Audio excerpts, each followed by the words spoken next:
और कल जब मैंने कहा था कि 4:35 कर लेते हैं तो उस पर भी नहीं मानते थे। चलें कोई बात नहीं, हमारे पास 2-3 मिनट हैं ऑफिशियली क्लास स्टार्ट करने से पहले।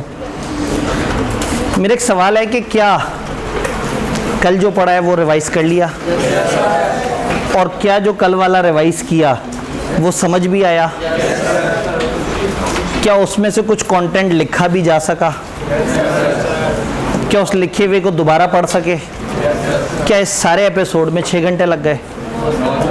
5, 4, 3 पे कुछ यस आए, 2.5, 2 से 3 घंटे मैक्स। अगर इरादे से पढ़े ना तो 2 से 3 घंटे काफ़ी ज़्यादा होते हैं। तो कोशिश ये करें कि ये जो इस वक्त जज्बा आपके अंदर बेदार हो चुका है, इस जज्बे के मुताबिक चलते रहें। बड़े कम लोग होते हैं जो मंजिल तक कंसिस्टेंट तरीके से पहुंचते हैं। डे 1 पे कमरे के हालात क्या थे, डे 2 पे कमरे के हालात क्या थे। आहिस्ता आहिस्ता जब हमने पढ़ना शुरू कर दिया तो लोगों को लगा कि ये तो वाकई सीरियस हैं, तो क्लास में सिर्फ सीरियस लोग बच गए और बाकी लोग जो है उन्होंने कहा अब तो YouTube पे आ गया। पता लगा हम क्यों नहीं दे रहे थे YouTube पे? आप देखें पीछे सुकून ही सुकून है, दरमियान में जगह जगह सुकून है।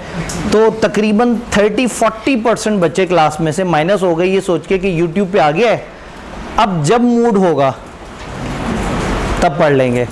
तो इसलिए हम चाह रहे थे कि कम से कम एक फ़िज़िकल स्ट्रेंथ रहे और आपको ये एक हौसला हो कि हाँ भाई मैंने साथ साथ चलना है।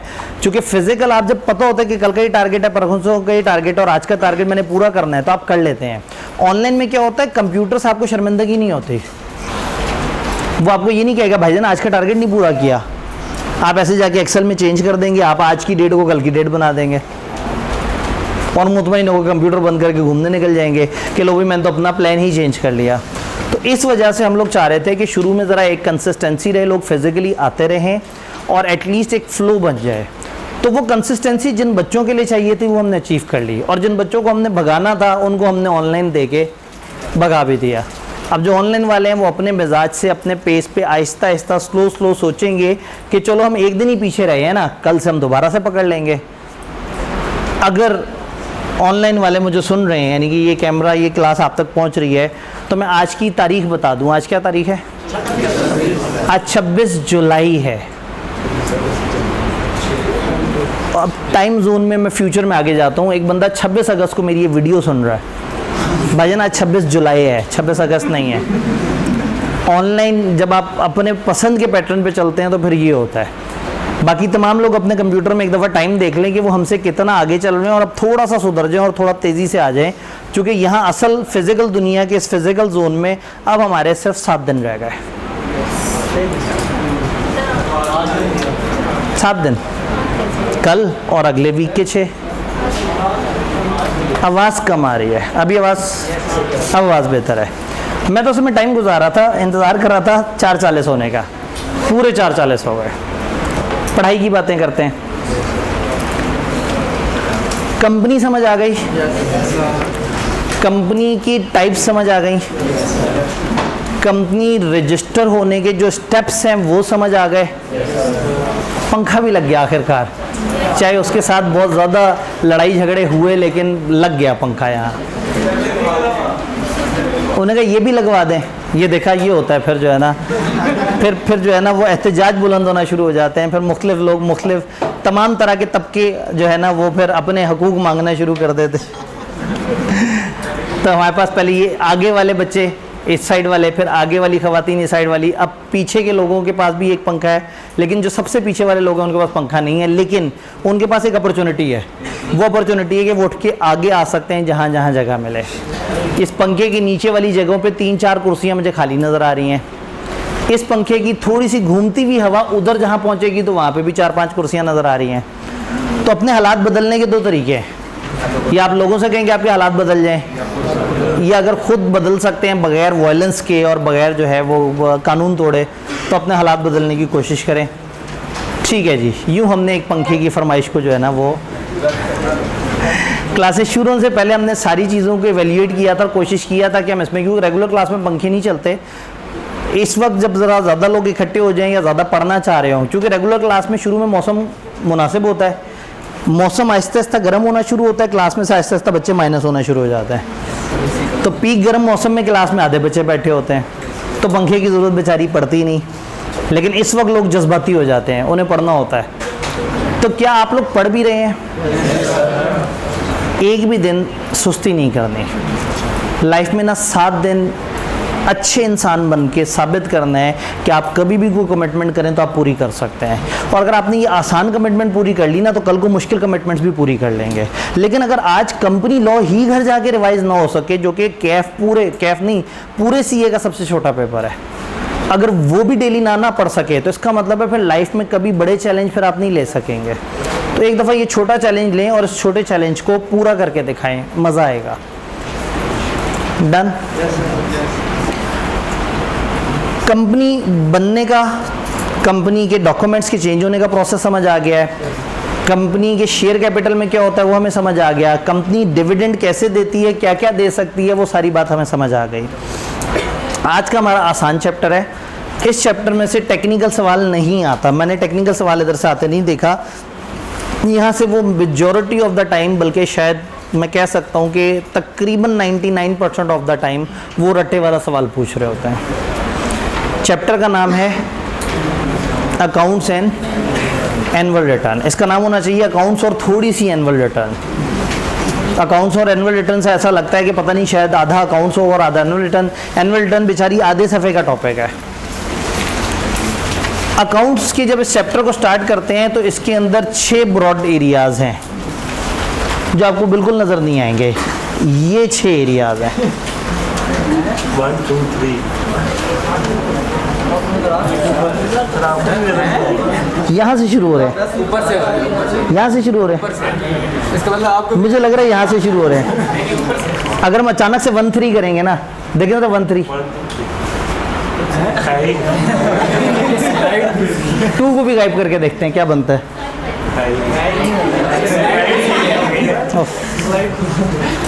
चलें मैं आपको यहाँ से पढ़ के बता देता हूँ। बुक्स ऑफ अकाउंट पर्पल से लिखा हुआ है और लाल रंग का टिक लगा हुआ है, लेकिन असल में मैंने बैकग्राउंड को इतना ब्लर किया हुआ है चूँकि ये क्लास के हिसाब से, तो वो नज़र नहीं आ रहा। तो ये 6 टॉपिक जो आपको नज़र नहीं आ रहे ये इस चैप्टर में है।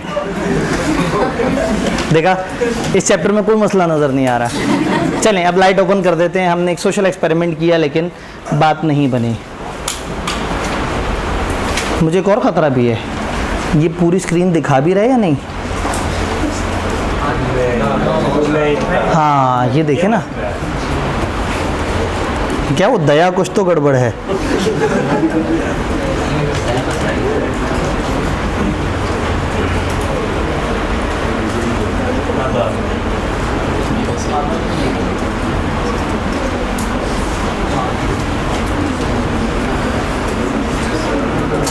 ये लिखे हुए और ये तो इतनी रोशनी में भी नज़र आ रहे हैं। चलो शुक्र है हमें टाइम से पता लग गया कि कुछ गड़बड़ थी, तो ये लेंगे, इतने रोशनी में भी नज़र आ रहा है। Books of accounts, financial statements, quarterly financial statement, group financial statement, annual return, director report. ये इसलिए नज़र नहीं आ रहा कि ये धुंधला है, इसलिए नज़र नहीं आ रहा कि समझ नहीं आ रहा। ठीक है, जो इसमें लिखा है, एक ने फ़ौरन यस भी कह दिया, मतलब थोड़ा लाज रखता था। नहीं सारा राइटिंग इतनी बुरी नहीं है, समझ आ रहा है। अच्छा जी, 6 टॉपिक्स इस चैप्टर में, 6 टॉपिक्स हैं। हमने बुक्स ऑफ अकाउंट्स को समझना है वो क्या होती हैं, फिर हमने समझना है फाइनेंशियल स्टेटमेंट्स, आगे है जगह गालबन, फाइनेंशियल स्टेटमेंट्स किसे कहते हैं। फिर हमने देखना है कि क्वार्टरली फाइनेंशियल स्टेटमेंट ख़ास किस्म की क्या होती हैं, और फिर एक होती है कंसोलिडेटेड फाइनेंशियल स्टेटमेंट, वो क्या चीज़ है। फिर एनुअल रिटर्न का समझना है, और फिर डायरेक्टर्स एक डॉक्यूमेंट बनाते हैं हर साल के एंड पे, डायरेक्टर रिपोर्ट, हमने उसे समझना है। तो this chapter is more about cramming. चीज़ें हैं, चीज़ों के कंटेंट है, हमने उनको याद करना होगा। तो क्या हम क्रैम करने के लिए तैयार हैं? अल्लाह खैर करे। कहानी को स्टार्ट करते हैं बुक्स ऑफ अकाउंट से। अब हम 3 को ऑफ कर देते हैं। जज़ाकल्लाह जी, ये वाली कर देते हैं, अभी तो यहाँ बंद है, यहाँ तो कुछ भी नहीं है जी। हमने बात की अकाउंट्स और अकाउंट से रिलेटेड, ये आगे हैं जगह, मेरे ख्याल में पीछे लोग परेशान हैं। कितनी जगह हैं यहाँ? 1 2 3, 3 तक आ सकती हैं ख़वातीन आगे। जी, बुक्स ऑफ अकाउंट्स, पहला आसान सा topic, books of accounts. Books कहते हैं किताबों को और अकाउंट्स कहते हैं खातों को। तो खातों की किताबें, अकाउंट्स के रिकॉर्ड्स। अगर आपसे को पूछे बुक्स किसे कहते हैं तो आप कहेंगे हर तरह के रिकॉर्ड को, और आपसे को पूछे बुक्स ऑफ अकाउंट्स किसे कहते हैं, अकाउंट्स के रिकॉर्ड को। तो सबसे पहले किताब हमें समझाएगी बुक्स क्या होते हैं। बुक्स का मतलब या पेपर का मतलब, या बुक्स एंड पेपर का मतलब, या बुक्स और पेपर। तो आपसे सवाल पूछा जाए पेपर की डेफिनेशन बताओ, बुक की डेफिनेशन बताओ, या बुक्स और पेपर की डेफिनेशन बताओ, या बुक्स एंड पेपर की डेफिनेशन बताओ, ये सारी एक ही चीज़ है। इन सब का मतलब है वो तमाम तरह के रिकॉर्ड जो एक कंपनी के पास होते हैं।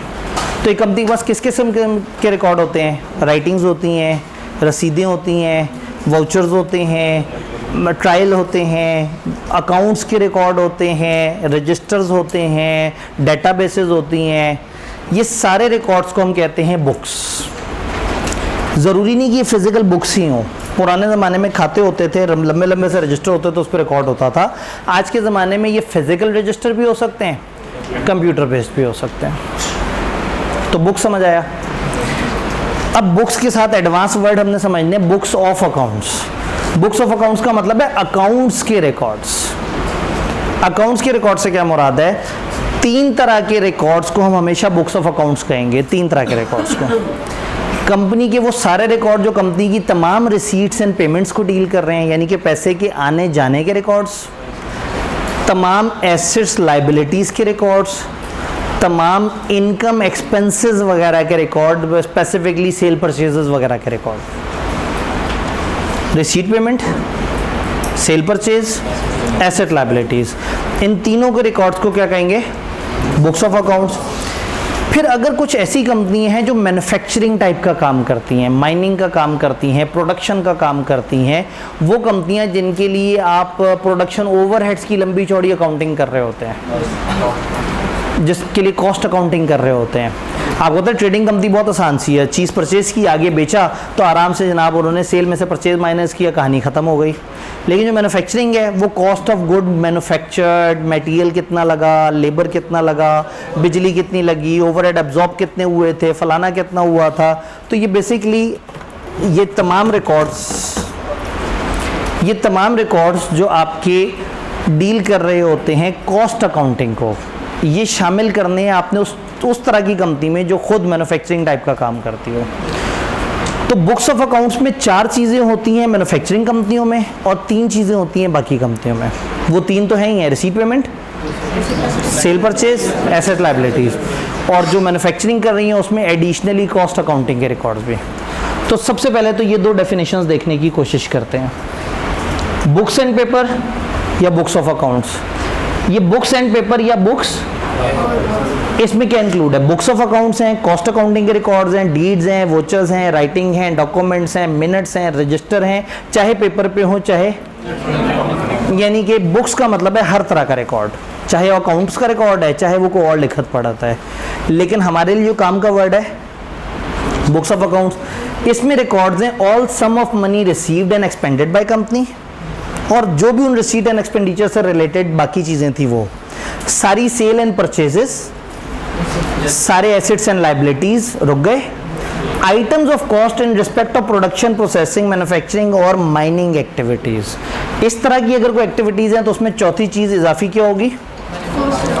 कॉस्ट अकाउंट्स के रिकॉर्ड्स।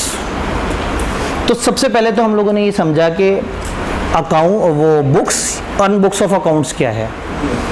अगला सवाल, बुक्स ऑफ अकाउंट्स किस हालत में होने चाहिए, कैसे होने चाहिए? तो ये फिजिकल फॉर्म में भी हो सकते हैं, इलेक्ट्रॉनिक फॉर्म में भी हो सकते हैं। ये साफ हालत में होने चाहिए, सही हालत में होने चाहिए। लॉ के अल्फाज हैं प्रॉपर होने चाहिए। जब लॉ से पूछें प्रॉपर का क्या मतलब, वो कहता है प्रॉपर का मतलब है वो कंपनी की अफेयर्स को सही से बता सकें। ज़्यादा गहराई में नहीं गए, ज़्यादा गहराई में जाते हैं तो प्रॉपर का मतलब ये है कि रजिस्टर्स फटे हुए ना हो, लिखाई समझ आती हो, भीग ना गए हों, ख़राब ना हुए हुए हों, अगर सॉफ्ट हो तो करप्ट ना हुए हुए हों, रिकॉर्ड्स ख़राब ना हुए हुए हों, उनकी विजिबिलिटी में मसला ना हो। लेकिन लॉ ने जो टोटका बताया उन्होंने कहा ऐसे हों कि कंपनी के अफेयर्स बता सकें। अब सीलो में इतना रटा है कि आई के अपने एक दफ़ा 2 नंबर के लिए सवाल ही पूछ डाला कि बताओ बुक्स प्रॉपर कब होते हैं, और लोग बैठ के सोच रहे हैं कि प्रॉपर का मतलब है सही। उन्होंने लिख दिया proper means good books, proper books. अब प्रॉपर को मजीद क्या बंदा समझाए, बट चूंकि लॉ ने कहा था प्रॉपर का मतलब ऐसे हों कि कंपनी के बिजनेस अफेयर्स को सही से दिखाएं, तो इसका यही जवाब था।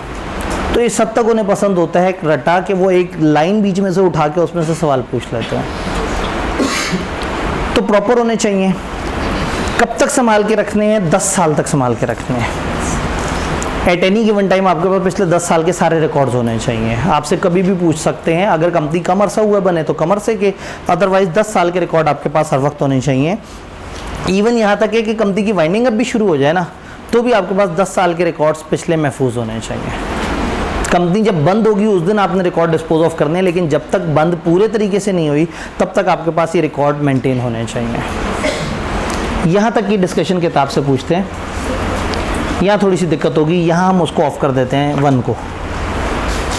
A company must maintain proper books of accounts which Fairlie present the state of affairs of company and a fair record of all it's. तो फेयर को उन्होंने एक्सप्लेन कर दिया प्रॉपर को, कि प्रॉपर का क्या मतलब है। दूसरी बात, वो कंपनियां जो प्रोडक्शन, प्रोसेसिंग, मैन्युफैक्चरिंग, माइनिंग वगैरह कर रही हैं तो उन्होंने अपने कॉस्ट अकाउंटिंग के रिकॉर्ड्स मेंटेन करने हैं। इसको आप उड़ा दें, ये बात हमने पीछे पढ़ ली। Books and record hard copy form में भी हो सकते हैं और कंप्यूटराइज भी। और तीसरी चीज़, कम से कम 10 साल के लिए संभाल के रखने हैं। और अगर एक कंपनी का लिक्विडेटर अपॉइंट हुआ है कंपनी को वाइंड अप करने के लिए, तो उसने भी जब तक कंपनी चल रही है तब तक ये रिकॉर्ड संभाल के रखने हैं। यहाँ तक बात समझ आ गई? इस टॉपिक में छोटे छोटे से सब टॉपिक्स हैं। लाइट्स एक दफ़ा दोबारा ऑन कर लेते हैं। जज़ाकल्लाह।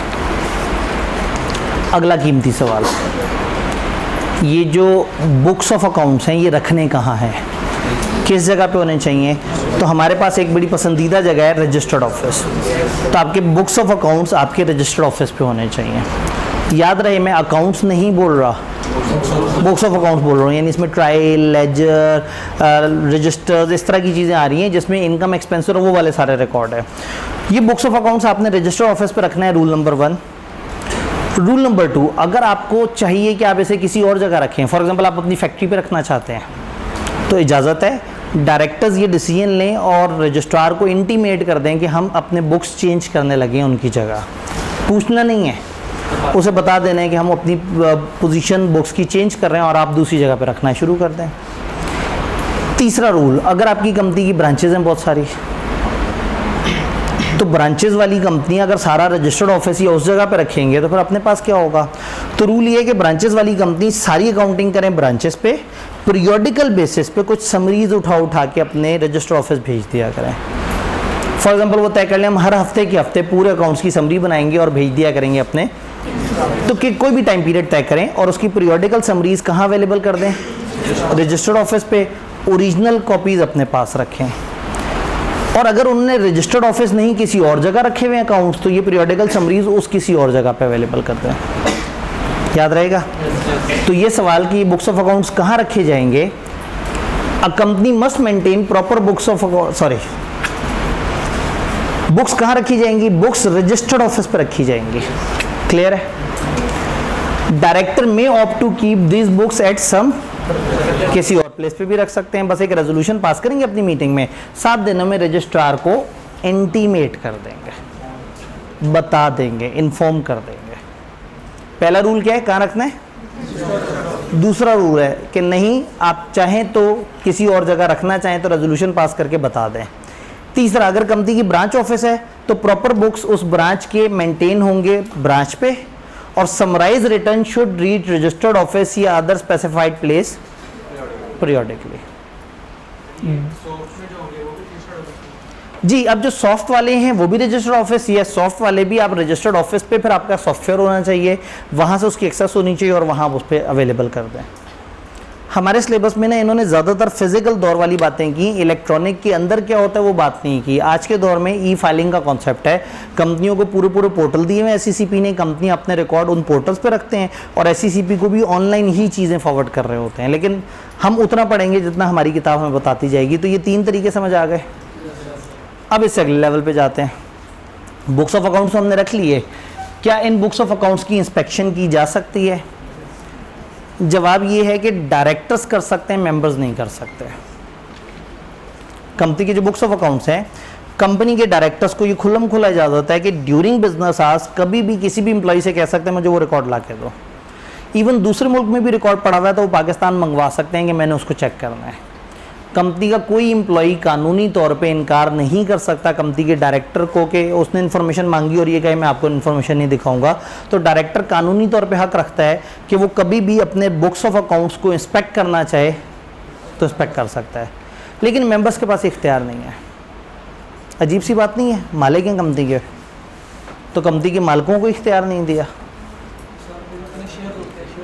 इतने शेयर होल्डर्स हैं, अगर सबको इख्तियार दे दिया तो कंपनी में तो तहस नहस मच जाएगी। हर दिन कंपनी में 20-25 लोग आए हुए होंगे रिकॉर्ड चेक करने के लिए।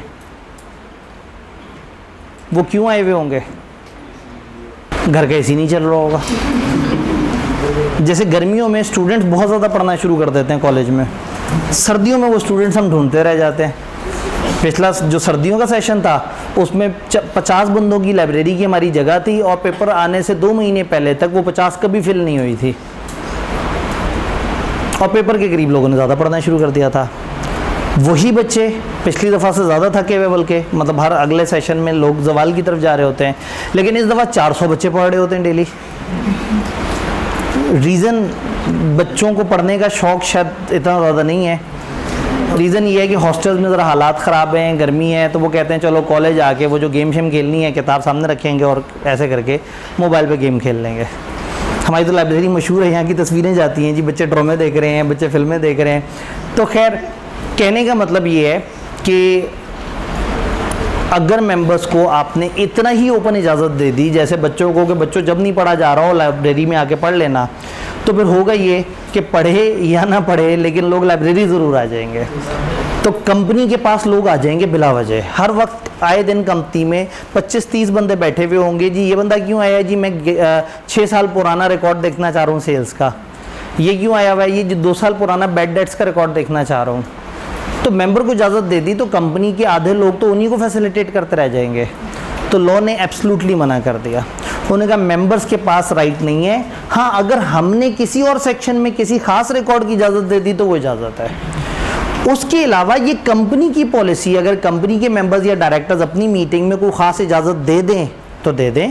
कंपनी लॉ ने फॉर प्रोटेक्शन ऑफ कंपनी ये कह दिया कि मेंबर्स को एब्सोल्यूट राइट नहीं है बुक्स इंस्पेक्ट करने का। इसका ये मतलब नहीं है कि वो कभी ज़िंदगी भर नहीं कर सकते। वो पॉलिसी बनाए अगर कंपनी वाले तो वो कर सकते हैं, लेकिन लॉ ने पाबंद नहीं किया। लॉ कहता है मेंबर्स को इंस्पेक्शन का इख्तियार नहीं है। इंस्पेक्शन का इख्तियार किसको है? डायरेक्टर्स को।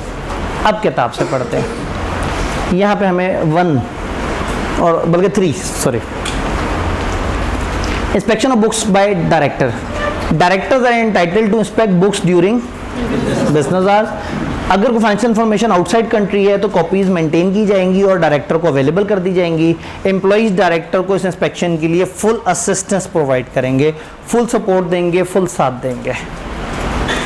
Inspection of books of account by member do not have absolute right to inspect books of accounts. However, Companies Act 2017 और डायरेक्टर या जनरल मीटिंग में authorise members to inspect books of.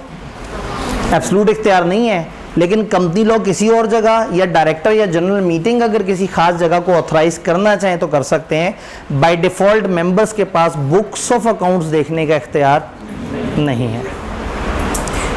किसी भी बड़ी प्रॉब्लम से निपटने का बेस्ट तरीका ये है कि उसको छोटे छोटे टुकड़ों में तोड़ लिया जाए और टुकड़ा बाय टुकड़ा करके उसको हल कर दिया जाए।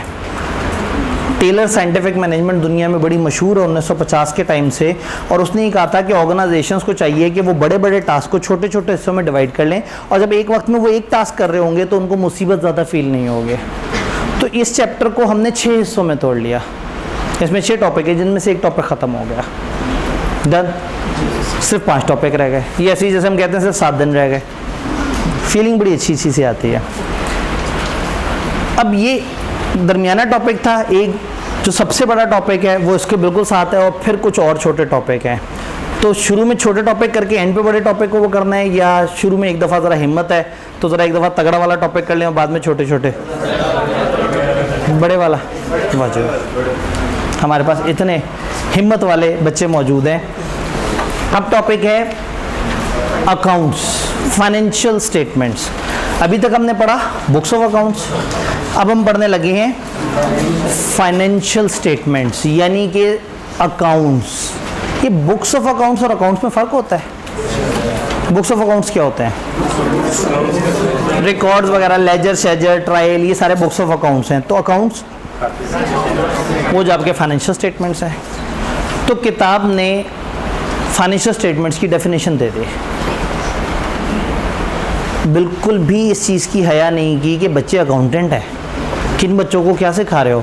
उसने कहा जी आओ बच्चों हम बताते हैं फाइनेंशियल स्टेटमेंट्स होती हैं ये, statement of financial position, statement profit loss, statement of changes in equity, cash flow, notes वगैरह। तो ये डेफिनेशन याद करने की ज़रूरत नहीं है, 5 बातें तो आपको रटी रटाई हैं। छठी बात कंपैरेटिव इन्फॉर्मेशन, वो जो पिछले सालों का डाटा होता है। और साथ की favourite any other statement as may be prescribed. तो पेपर में फाइनेंशियल स्टेटमेंट्स की डेफिनेशन अगर आए तो आपने फ़ौरन से खुशी का नारा लगाना है, अपनी पसंद की वो 5 स्टेटमेंट्स लिखनी है, छठे में कंपैरेटिव लिख देना है और 7वें में लिखना है। आप कहेंगे सर आई कैप इतना अच्छा थोड़ी है कि यही पूछ ले, 3 अटेम्प्ट पहले उसने ये पूछी हुई है। तो वो कभी भी कुछ भी पूछ लेते हैं, कोई मतलब उन्हें पता है कि बच्चे को वो भी याद नहीं होगी। तो फाइनेंशियल स्टेटमेंट समझ आई। अब फाइनेंशियल स्टेटमेंट से आगे का एक प्रोसेस है। अब वो प्रोसेस एक दफ़ा मैं आपको समझाऊंगा, फिर उसकी हम इंग्लिश पढ़ेंगे, तो एक दफ़ा मैं उसे समझाता हूँ, हमें मज़ीद रोशनी की ज़रूरत है। एक दफ़ा 3 मुझे शिद्दत से एहसास है कि मैं इधर वालों को काफ़ी तंग करता हूँ, लेकिन हमने वादा किया हुआ है कि हम सेशन एंड पे कोई ना कोई एक अच्छा जो है ना इसका रिवॉर्ड ज़रूर रखेंगे जी। फाइनेंशियल स्टेटमेंट्स वो जो अकाउंट्स हैं, साल के एंड पे जो अकाउंट्स हैं उससे रिलेटेड क्या होता है। 4-5 तरह के सेक्शंस हैं किताब में टूटे बज्जे फॉर्म में, क्योंकि वो हर सेक्शन को अपनी तरतीब से बता रहे हैं। इस प्रोसेस को एक दफ़ा ओवरऑल समझ लेते हैं और फिर उसको हम लाइन बाय लाइन देख लेते हैं, स्टेप बाय स्टेप देख लेते हैं। सबसे पहले ओवरऑल समझना है, साल ख़त्म होता है तो फाइनेंशियल स्टेटमेंट्स बनाए जाते हैं। कंपनी की मैनेजमेंट के लोग फाइनेंशियल स्टेटमेंट्स बनाते हैं। जब भी फाइनेंशियल स्टेटमेंट्स बनते हैं तो ये 12 महीने के होने चाहिए, बट एक्सेप्शन है कि अगर ज़रूरत पड़े तो रजिस्ट्रार से इजाज़त लेके आप 12 महीने से बड़े अकाउंट्स बना सकते हैं अगर कोई शदीद मजबूरी बन जाए। तो नॉर्मली अकाउंट्स 12 महीने के होते हैं। इन अकाउंट्स को साइन करते हैं कंपनी के बड़ों से मुराद है कंपनी के चीफ एग्जीक्यूटिव और कम से कम एक डायरेक्टर। 2 बंदे साइन करेंगे कम से कम, जिनमें से एक चीफ एग्जीक्यूटिव होगा, एक डायरेक्टर होगा। अगर चीफ एग्जीक्यूटिव मुल्क से बाहर गया हुआ है किसी वजह से तो कम से कम 2 डायरेक्टर साइन करेंगे। लिस्टेड कंपनी हुई तो उसमें CFO भी साइन कर देगा। तो इन्होंने इसके ऊपर साइन करना है। सिंगल मेंबर कंपनी के अकाउंट्स हैं तो अकेला बंदा साइन कर देगा उसके ऊपर। इसी तरह से एक आध प्राइवेट कंपनी का जिक्र है, हम उसके ऊपर एंड पे बात करेंगे कि उसमें क्या हो रहा होता है। साइन कर दिए, अब साइन करने के बाद वो पकड़ाएंगे ये ऑडिटर भाई को कि जी आपने इसके ऊपर ऑडिट रिपोर्ट देनी है। ऑडिटर हर कंपनी के लिए वाजिब है सिवाय उस प्राइवेट कंपनी के जिसका 1 मिलियन से छोटा शेयर कैपिटल है। सारी कंपनी ने ऑडिट करवाना है, लेकिन वो प्राइवेट कंपनी जिसका 1 मिलियन, ये किताब में 1.5-2 सफ़े हैं, लेकिन इस पर बहुत ज़्यादा इन्फॉर्मेशन है, हर लाइन में बहुत सारी इन्फॉर्मेशन है। तो हम ऑडिट करवाएंगे, लेकिन 1 मिलियन से छोटी जो प्राइवेट कंपनी है उसको ऑडिट हम नहीं करवाएंगे। मैं बाद में जब इंग्लिश दिखाऊंगा तो आप साथ साथ किताब पे मार्क कर लीजिएगा। इस वक्त स्टोरी समझ लें। साइनिंग हो गई, ऑडिटर भाई ने ऑडिट कर दी और कुछ कंपनियों में उसने ऑडिट नहीं किया। अब मेंबर्स को बुलाया जाएगा, आ जाओ AGM पे। मेंबर्स को नोटिस दिया जाएगा। इस मीटिंग से 21 दिन पहले सारे मेंबर्स को खत भेजा जाएगा कि आ जाओ मीटिंग में। और इस मीटिंग के अंदर जो रिपोर्ट्स उनके सामने रखनी है वो भी नोटिस के साथ अटैच कर देंगे, यानी कि अकाउंट्स भी भेज देंगे उन्हें। वो जो ऑडिटर भाई ने रिपोर्ट दी है वो भी उन्हें भेज देंगे। उसके अलावा डायरेक्टर की रिपोर्ट इसी चैप्टर में पढ़ेंगे, वो भी उसमें भेज देंगे। लिस्टेड कंपनी एक और डॉक्यूमेंट भी भेज देगी, चेयरमैन रिव्यू रिपोर्ट। ये सारे डॉक्यूमेंट इकट्ठे करके हम मीटिंग से 21 दिन पहले सारे मेंबर्स को भेज देंगे और कहेंगे ये ड्राफ्ट है, अभी फाइनल नहीं है। सब तक पहुंच गए वो रिकॉर्ड्स। अब लोगों ने उन रिकॉर्ड्स को देखना है और उसकी बेस पे मीटिंग में आना है। लिस्टेड कंपनी की जिम्मेदारियां थोड़ी ज़्यादा हैं, जब उनको रिकॉर्ड भेज रहे हैं ना तो अखबार में भी इश्तिहार देना है, SCCP रजिस्ट्रार वगैरह इन अथॉरिटीज़ को भी फॉरवर्ड करना है, एक कॉपी SCCP को इलेक्ट्रॉनिकली फॉरवर्ड करनी है और 3-3 कॉपियाँ रजिस्ट्रार, SCCP और स्टॉक एक्सचेंज को भेजनी है, इन्हीं सारे डॉक्यूमेंट्स की। अब लोगों को AGM के लिए बुलाएंगे, जब AGM के लिए बुलाएंगे तो अगला सवाल, AGM किस वक्त होती है? ज़िंदगी की पहली AGM कंपनी की जिस दिन इनकॉर्पोरेट होती है उसके 16 महीने के अंदर अंदर हो जानी चाहिए। जिस दिन कंपनी इनकॉर्पोरेट होती है उसके 16 महीने के अंदर अंदर पहली AGM हो जानी चाहिए। उसके बाद हर साल AGM करनी होती है, हर कैलेंडर ईयर में AGM करनी होती है। अब कैलेंडर ईयर तो 12 महीने का है, हम किस वक्त करें? एक दूसरी डेडलाइन भी है, जो आपका फाइनेंशियल ईयर है ना, एक कैलेंडर ईयर होता है ये जो जनवरी से दिसंबर वाला होता है, और एक फाइनेंशियल ईयर कौन सा होता है जो ज़्यादातर जून वाला होता है। हर कंपनी का अलग अलग होगा लेकिन ज़्यादातर हम assumption लेते हैं जून 30। तो अपने फाइनेंशियल ईयर से 120 दिनों के अंदर अंदर आपको AGM करानी होगी, और कोई साल कोई कैलेंडर ईयर बगैर AGM के नहीं होना चाहिए। अगर आपको लग रहा है कि ये मुश्किल हो गई हैं टाइमलाइंस, तो आप 30 डेज़ तक की एक्सटेंशन ले सकते हैं। कंपनियां रजिस्ट्रार को अप्लाई करेंगी लेकिन लिस्टेड कंपनी SCCP को अप्लाई करेगी एक्सटेंशन लेने के लिए। अब मेंबर्स को मीटिंग में बुलाया, अब मेंबर्स एक सिंपल मेजॉरिटी से उन अकाउंट्स को अप्रूव करेंगे या डिसअप्रूव करेंगे। अगर उन्हें अप्रूव कर दिया तो खुशी खुशी, और अगर उन्हें अप्रूव नहीं किया तो दुखी दुखी। हम ये डॉक्यूमेंट्स उठा के रजिस्ट्रार को फाइल कर देंगे। अगर अप्रूव नहीं किया तो रजिस्ट्रार से कहेंगे कि ये हमारे फाइनेंशियल स्टेटमेंट हमारे मेंबर्स ने अप्रूव नहीं किए और ये उन्होंने रीज़न दी थी। फिर वो रजिस्ट्रार जाने, मेंबर जाने और उसकी इन्वेस्टिगेशन जाने, किताब ने हमें कुछ नहीं बताया। हम सारी कंपनियां रजिस्ट्रार को अकाउंट्स फाइल करेंगी, इसे कहते हैं अकाउंट्स फाइल करना। ये तब होता है जब मेंबर्स ने एक दफ़ा AGM में अकाउंट्स को देख लिया होता है और उसके बाद हम रजिस्ट्रार को ये फाइल कर देते हैं। सारी कंपनियां हमेशा अकाउंट्स फाइल करेंगी, लेकिन प्राइवेट कंपनी अगर 10 मिलियन से छोटी हुई तो वो अकाउंट्स फाइल नहीं किया करेगी। अब गौर से देखें, 1 मिलियन से जो कम कंपनी होती है वो 10 मिलियन से भी कम होती है, तो 1 मिलियन से कम कंपनी ने ऑडिट भी नहीं करवाया और 1 मिलियन से कम कंपनी ने रजिस्ट्रार को अपने अकाउंट्स भी नहीं भेजे, तो पता नहीं उसने बनाए भी हैं या नहीं बनाए।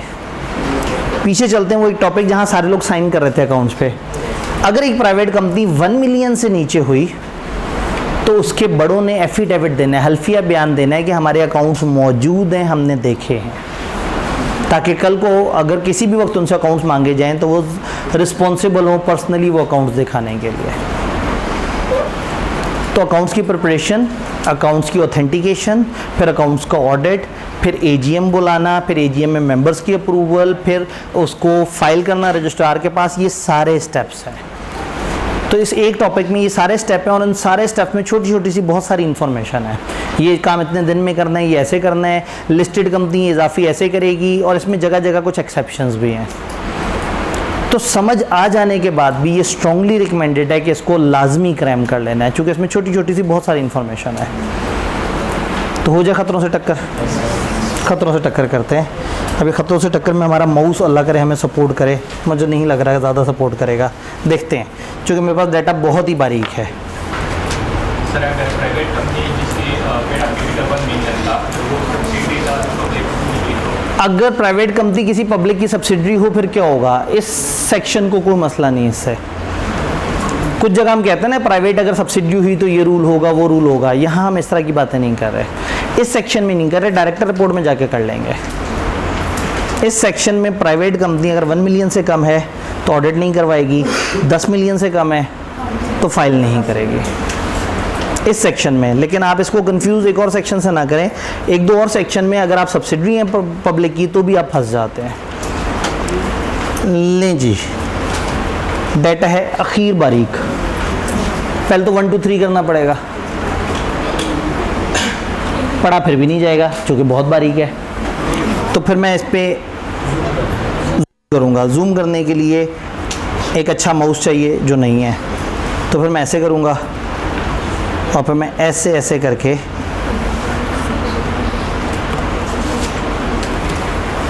वाह वाजे। सबसे पहला step preparation financial statement. Company should not prepare accounts for more than 12 months. On application of company registrar extend कर सकता है इस टाइम पीरियड को। तो तो सबसे आसान वाली बात हो गई। अकाउंट जो आपने बनाने हैं वो 12 महीने से बड़े नहीं बनाने, और अगर बनाने हैं तो आपने इजाज़त ले लेनी है। दूसरा है ऑथेंटिकेशन ऑफ फाइनेंशियल स्टेटमेंट। कौन कौन साइन करेगा? ओए होए, ओए होए, बारीक करना पड़ेगा, अभी भी बात नहीं बनी। इतना क्यों लिखते हो देवा? ये शायद ये क्या पढ़ा जा रहा है? कोई बात नहीं, मैं बोलने के लिए हूं तो सही। डायरेक्टर ऑथेंटिकेट करेंगे फाइनेंशियल स्टेटमेंट्स को अपनी मीटिंग में बाय पासिंग रेजोल्यूशन। आसान बात।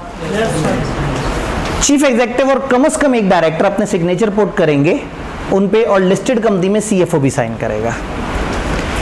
अगर सीएफओ आउटसाइड पाकिस्तान हो एट टाइम ऑफ साइनिंग तो कम से कम 2 डायरेक्टर साइन करेंगे। वो प्राइवेट कंपनी जिसका पेड अप कैपिटल 1 मिलियन के अंडर है, वो जिसको दोनों मसले हैं, ऑडिट भी नहीं और फाइलिंग भी नहीं। Financial statement shall be accompanied, financial के साथ अटैच होगा एक एफिडेविट, हल्फिया बयान, चीफ एग्जीक्यूटिव की तरफ से अगर उसने साइन किए हैं, और अगर डायरेक्टर्स ने साइन किए हैं तो डायरेक्टर की तरफ से that financial statement have been approve by the board. और वो जो एसएमसी की फाइनेंशियल स्टेटमेंट है वो कौन साइन करेगा? वही एक डायरेक्टर जो एसएमसी वाला डायरेक्टर है। फिर क्या होगा? ऑडिट होगा फाइनेंशियल स्टेटमेंट्स का। सच अकाउंट शैल बी ऑडिटेड और audit report shell accompany the account. In accounts को ऑडिट होगा और ऑडिट रिपोर्ट अकाउंट्स के साथ जुड़ जाएगी। The requirement of audit is not applicable to a private company having paid up capital not exceeding ₹1 million. Audit की requirement उस पर नहीं अप्लाई करेगी जिसका 1 मिलियन से ऊपर का कैपिटल नहीं है, और सच हायर अमाउंट जो एससीसीपी कल को बाद में अमाउंट चेंज करना चाहे तो चेंज कर दे। आज की डेट में क्या है? 1 मिलियन। ये बात समझ आई? अब मुझे लग रहा है हमारे पास थोड़ा सा गुंजाइश निकल आएगी इसको जूम करने के।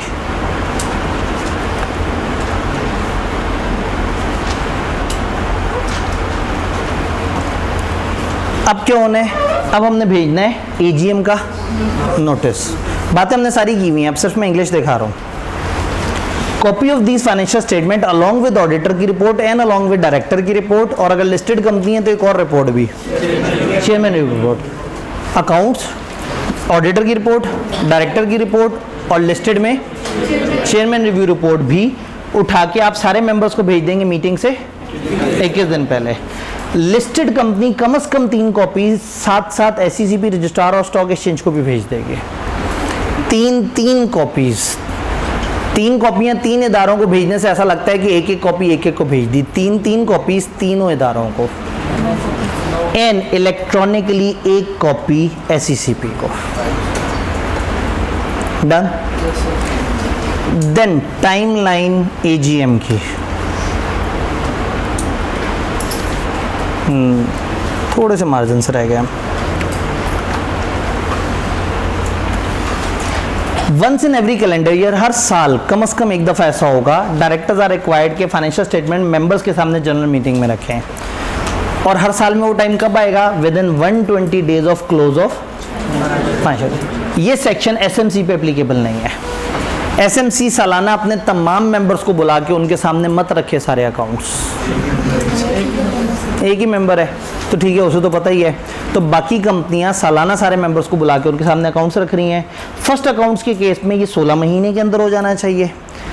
कंपनी अगर 30 डेज की एक्सटेंशन लेना चाहे तो लिस्टेड कंपनियां एससीसीपी को अप्लाई करेंगी और बाकी कंपनियां रजिस्ट्रार को अप्लाई करेंगी। ये स्टेप क्लियर है? फिर अगला स्टेप आएगा अप्रूवल का। अगर जनरल मीटिंग अडॉप्ट नहीं करते इन अकाउंट्स और रिपोर्ट्स की तो the fact shall be mention to registrar along with, इन कॉपीज़ के साथ रजिस्ट्रार को ये भी बता दें रोते रोते कि हमारे मेंबर्स तो नहीं माने, उन्हें तो ये मसले हैं। फिर मेंबर जाने, रजिस्ट्रार जाने, हमारी किताब ने फुल स्टॉप लगा दिया, हमें नहीं बताया कि फिर क्या होगा। भाई मेंबर इकट्ठे हुए, उन्होंने कहा भाई अकाउंट्स में तो मसला है। उन्होंने कहा क्या बात कर दी आपने, हम आपकी ये बात रजिस्ट्रार को बता देंगे। उस मसले को रिजॉल्व कैसे करना है उसका एक पूरा प्रोसेस है, लेकिन हमारी किताब ने नहीं बताया तो मैं कैसे गुस्ताखी करूं? तो हमने उतना ही याद रखना है जितना किताब में है। Filing of financial statement. Filing of financial statement में हम कहते हैं कि कंपनी एक कॉपी इन फाइनेंशियल स्टेटमेंट्स की जो साइंड हुई नहीं एज पर रिक्वायरमेंट जो लॉ ने बताया है रजिस्ट्रार को भेज दे। लिस्टेड कंपनियां 30 दिन में भेजेंगी और बाकी कंपनियां 15 दिन में भेजेंगी। ये filing requirement shall not apply to a private company जिसका पेड अप कैपिटल 10 मिलियन के अंदर अंदर हो, या सच हायर अमाउंट जो कि वो बता दें। तो इतना सा टॉपिक था, कितना सा, इतना सा, सारा कुछ इसमें कवर हो जाता है। काश यहाँ पे हमारे पास एक HD स्क्रीन होती तो हम इसको दिखा पाते। तो लाइट्स ऑन कर देते हैं एक दफ़ा। सवाल ये है कि क्या ये पूरा प्रोसेस समझ आ गया? सारा का सारा प्रोसेस, कोई परेशानी तो नहीं? तो सबसे बड़ा टॉपिक ही ख़त्म हो गया, अब रहा ही कुछ नहीं। अब नन्हे मुन्ने प्यारे प्यारे से कुछ टॉपिक्स हैं, हो जा खतरों से टक्कर। बुक्स ऑफ अकाउंट समझ आ गया, फाइनेंशियल स्टेटमेंट समझ आ गया। कुछ लोगों ने सबसे आगे करके देखा, वाकई सब खत्म हो गया, तो उन्हें एहसास हुआ कि ये एक सियासी स्टेटमेंट थी। अच्छा, मुश्किल टॉपिक निकल गया जिसमें रट्टा वगैरह थोड़ा सा ज़्यादा था। अब आती है क्वार्टरली फाइनेंशियल स्टेटमेंट्स। थोड़ा सा समझना है इसे, लिखे हुए तो रट्टा आप लोग मार लेंगे। क्वार्टर का क्या मतलब होता है? 3 मंथ्स को क्वार्टर कहते हैं, साल में 4 क्वार्टर होते हैं। तो क्वार्टरली फाइनेंशियल स्टेटमेंट का क्या मतलब होगा भला?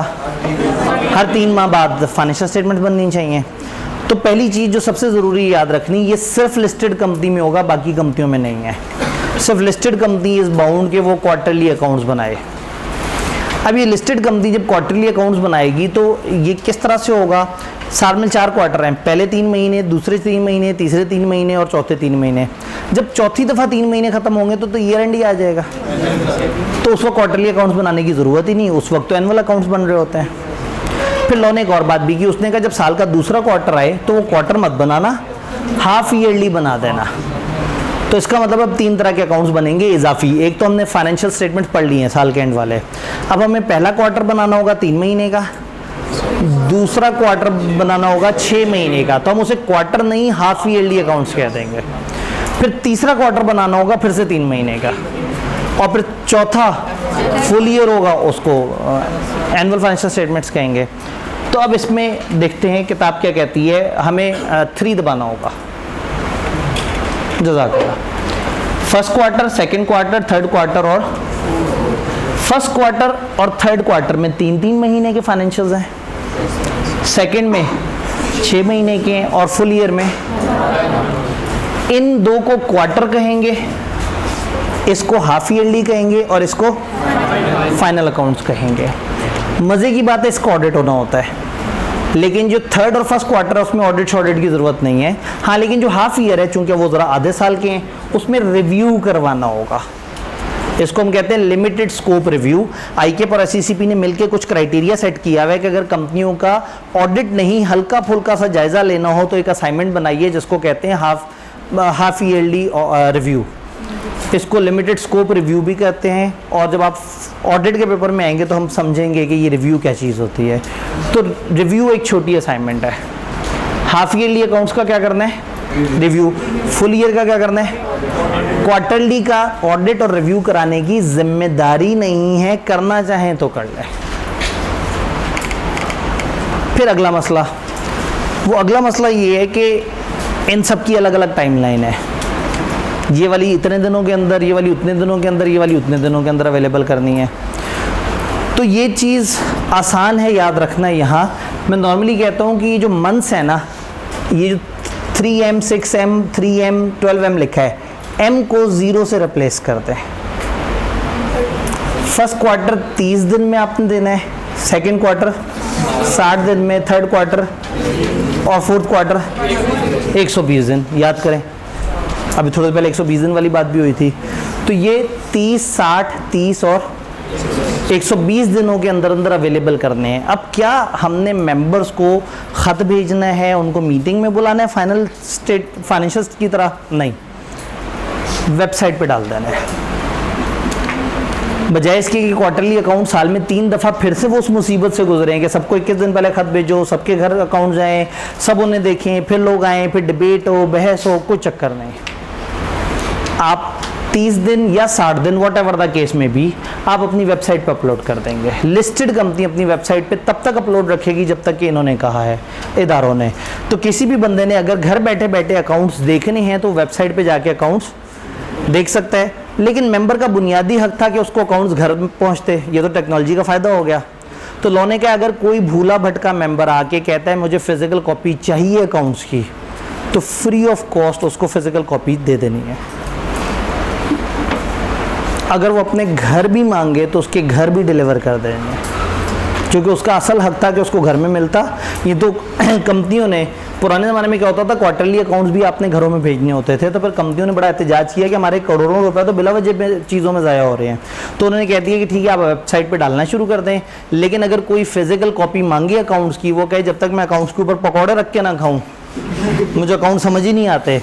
तो जो फिजिकली कॉपी मांग रहा है उसको physical copy free of cost उसके घर डिलीवर करनी होगी। अब एक टेक्निकल प्रॉब्लम है, टाइमलाइन। ये फर्स्ट क्वार्टर कितने महीने का होता है? 3 महीने का। और ये 3 महीने के अकाउंट्स कितने अरसे में वेबसाइट पे डालने हैं? 30 डेज। तो गौर से देखें तो ईयर एंड ख़त्म होने के 120 दिन की बात हो रही है, और ये टाइम सुना सुना सा लग रहा है। पिछला साल भाई, इस साल जून 30 2024 पे एक ईयर ख़त्म हुआ होगा जिसका नाम होगा 2024। तो जो 2024 का ईयर ख़त्म हुआ होगा 120 दिनों में उसकी एजीएम हो रही होगी, और मेंबर्स के सामने पिछले साल के अकाउंट्स रखे जा रहे होंगे। और जो फर्स्ट क्वार्टर है, फर्स्ट क्वार्टर जो है वो आपका आ जाएगा जुलाई अगस्त सितंबर गुजर गई, अब अगले 30 दिन में फर्स्ट क्वार्टर देना पड़ेगा, यानी कि 30 अक्टूबर तक आपको वेबसाइट पे पहला क्वार्टर डालना है और 28 अक्टूबर तक एजीएम करानी है। 120 दिन है ना, अगर 30 जून से काउंट करें तो 28 अक्टूबर बनता है। 28 अक्टूबर तक पिछले साल के अकाउंट्स दिखाने हैं और 2 दिन बाद पहले क्वार्टर के अकाउंट्स दिखा देने हैं। अब सोचें पिछले साल की एजीएम डिले हो जाए तो मजाक हो रहा होगा कि पिछले साल के अकाउंट्स तो आए ही नहीं, अगले साल का पहला क्वार्टर सामने आ गया। प्रॉब्लम समझ आया? तो याद रखिएगा, अगर कभी कोई पूछे कि क्या क्वार्टरली अकाउंट्स में एक्सटेंशन हो सकती है, आप कहें सिर्फ एक क्वार्टरली अकाउंट्स ऐसे हैं जिसमें एक्सटेंशन हो सकती है, वो पहले वाले हैं, और उसमें सिर्फ एक रीज़न पे एक्सटेंशन हो सकती है, अगर पिछली एजीएम डिले हुई है तो ये वाले अकाउंट्स एक्सटेंड हो जाएंगे। तो ये भी 30 दिन तक की एक्सटेंशन मिल सकती है इसमें। बहुत मुश्किल बात तो नहीं की मैंने, किताब से एक दफ़ा समझने की कोशिश करते हैं। हमने कहा पहले वाले में एक्सटेंशन पॉसिबल है अगर पिछले साल की एजीएम एक्सटेंड हुई थी, तो ये वाली बात आप किताब में भी पढ़ेंगे। फिर छोटी छोटी सी बातें, क्वार्टरली फाइनेंशियल स्टेटमेंट वेबसाइट पर रखी जाएंगी मेंबर्स के लिए उस टाइम पीरियड और उस तरह से जो एससीसीपी ने बताया होगा। एससीसीपी को स्टॉक एक्सचेंज वगैरह और रजिस्ट्रार को आप इलेक्ट्रॉनिकली भी भेज रहे होंगे इन्हीं 30 या 60 दिनों के अंदर, जो भी है, जिसमें 30 है और जिसमें 60 है। फिजिकल फॉर्म में डिस्पैच कर देंगे if so requested by any member without any fee. जो भी अप्रूवल, ऑथेंटिकेशन, साइन करने की रिक्वायरमेंट थी मेन अकाउंट्स की, वही साइन करने की रिक्वायरमेंट इन छोटे वाले अकाउंट्स के ऊपर भी एप्लीकेबल है। तो एक और टॉपिक खत्म हो गया बेचारा, क्वार्टरली अकाउंट्स में कोई कंफ्यूजन। 30 डेज, ये 30 डेज का क्या मतलब है? हमने अकाउंट्स का टाइम पूरा होने के 30 दिनों में वेबसाइट पे अवेलेबल कर देना है। मैं एग्जांपल देता हूँ, पहला क्वार्टर जुलाई अगस्त सितंबर, 30 सितंबर पे पहला क्वार्टर ख़त्म हो गया, 30 पे ख़त्म हुआ है, इससे अगले 30 दिनों के अंदर अंदर आपने इसको वेबसाइट पे अपलोड कर देना है। अच्छा, 31 दिसंबर पे ख़त्म हो जाएगा सेकेंड क्वार्टर, तो सेकेंड क्वार्टर 60 दिनों के अंदर अंदर, यानी 1 मार्च तक आपने जो हाफ ईयर है उसको अवेलेबल कर देना है। फिर थर्ड क्वार्टर कब ख़त्म होता है? मार्च 31, तो मार्च 31 से आगे 30 दिन, यानी कि अप्रैल की 30 तक आपने इसको भी अवेलेबल कर देना है।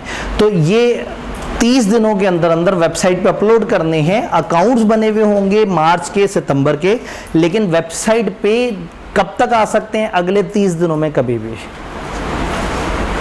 फिर हमने एक्सटेंशन को रिलेट किया था कि पहले वाले में 30 डेज में आपने डिस्प्ले करना है और पीछे वाले जो पिछले साल के अकाउंट्स हैं वो 120 दिन में। तो होता ये है कि प्रैक्टिकली स्पीकिंग कंपनी के पिछले साल के अकाउंट्स और पहला क्वार्टर इकट्ठे मार्केट में आ जाते हैं, लेकिन इकट्ठे आने में कोई दिक्कत नहीं है। ये ना हो कि पहले क्वार्टर के अकाउंट्स आए हुए हों और 1 महीने बाद जाके सालाना अकाउंट्स आ रहे हों पिछले, तो अगर पिछले साल का ईयर एक्सटेंड हो गया, एजीएम एक्सटेंड हो गई, तो फिर आप पहला क्वार्टर भी आपको एक्सटेंड करना पड़ेगा।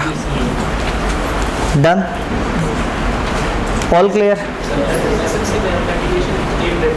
जी एसएमसी में क्या है? जी एसएमसी में ऑथेंटिकेशन में हम कहते हैं वो अकेला डायरेक्टर जो मेन मेंबर है वो साइन करेगा, लेकिन उसमें कुछ और एम्प्लॉई डायरेक्टर हो सकते हैं, तो वही मेंबर डायरेक्टर बन के साइन कर रहा होगा, लेकिन उसके अलावा अगर कुछ और ऐड होना चाहें तो ऐड हो सकते हैं, लेकिन कम से कम साइन उस बंदे के होने चाहिए जो कि मेन डायरेक्टर है।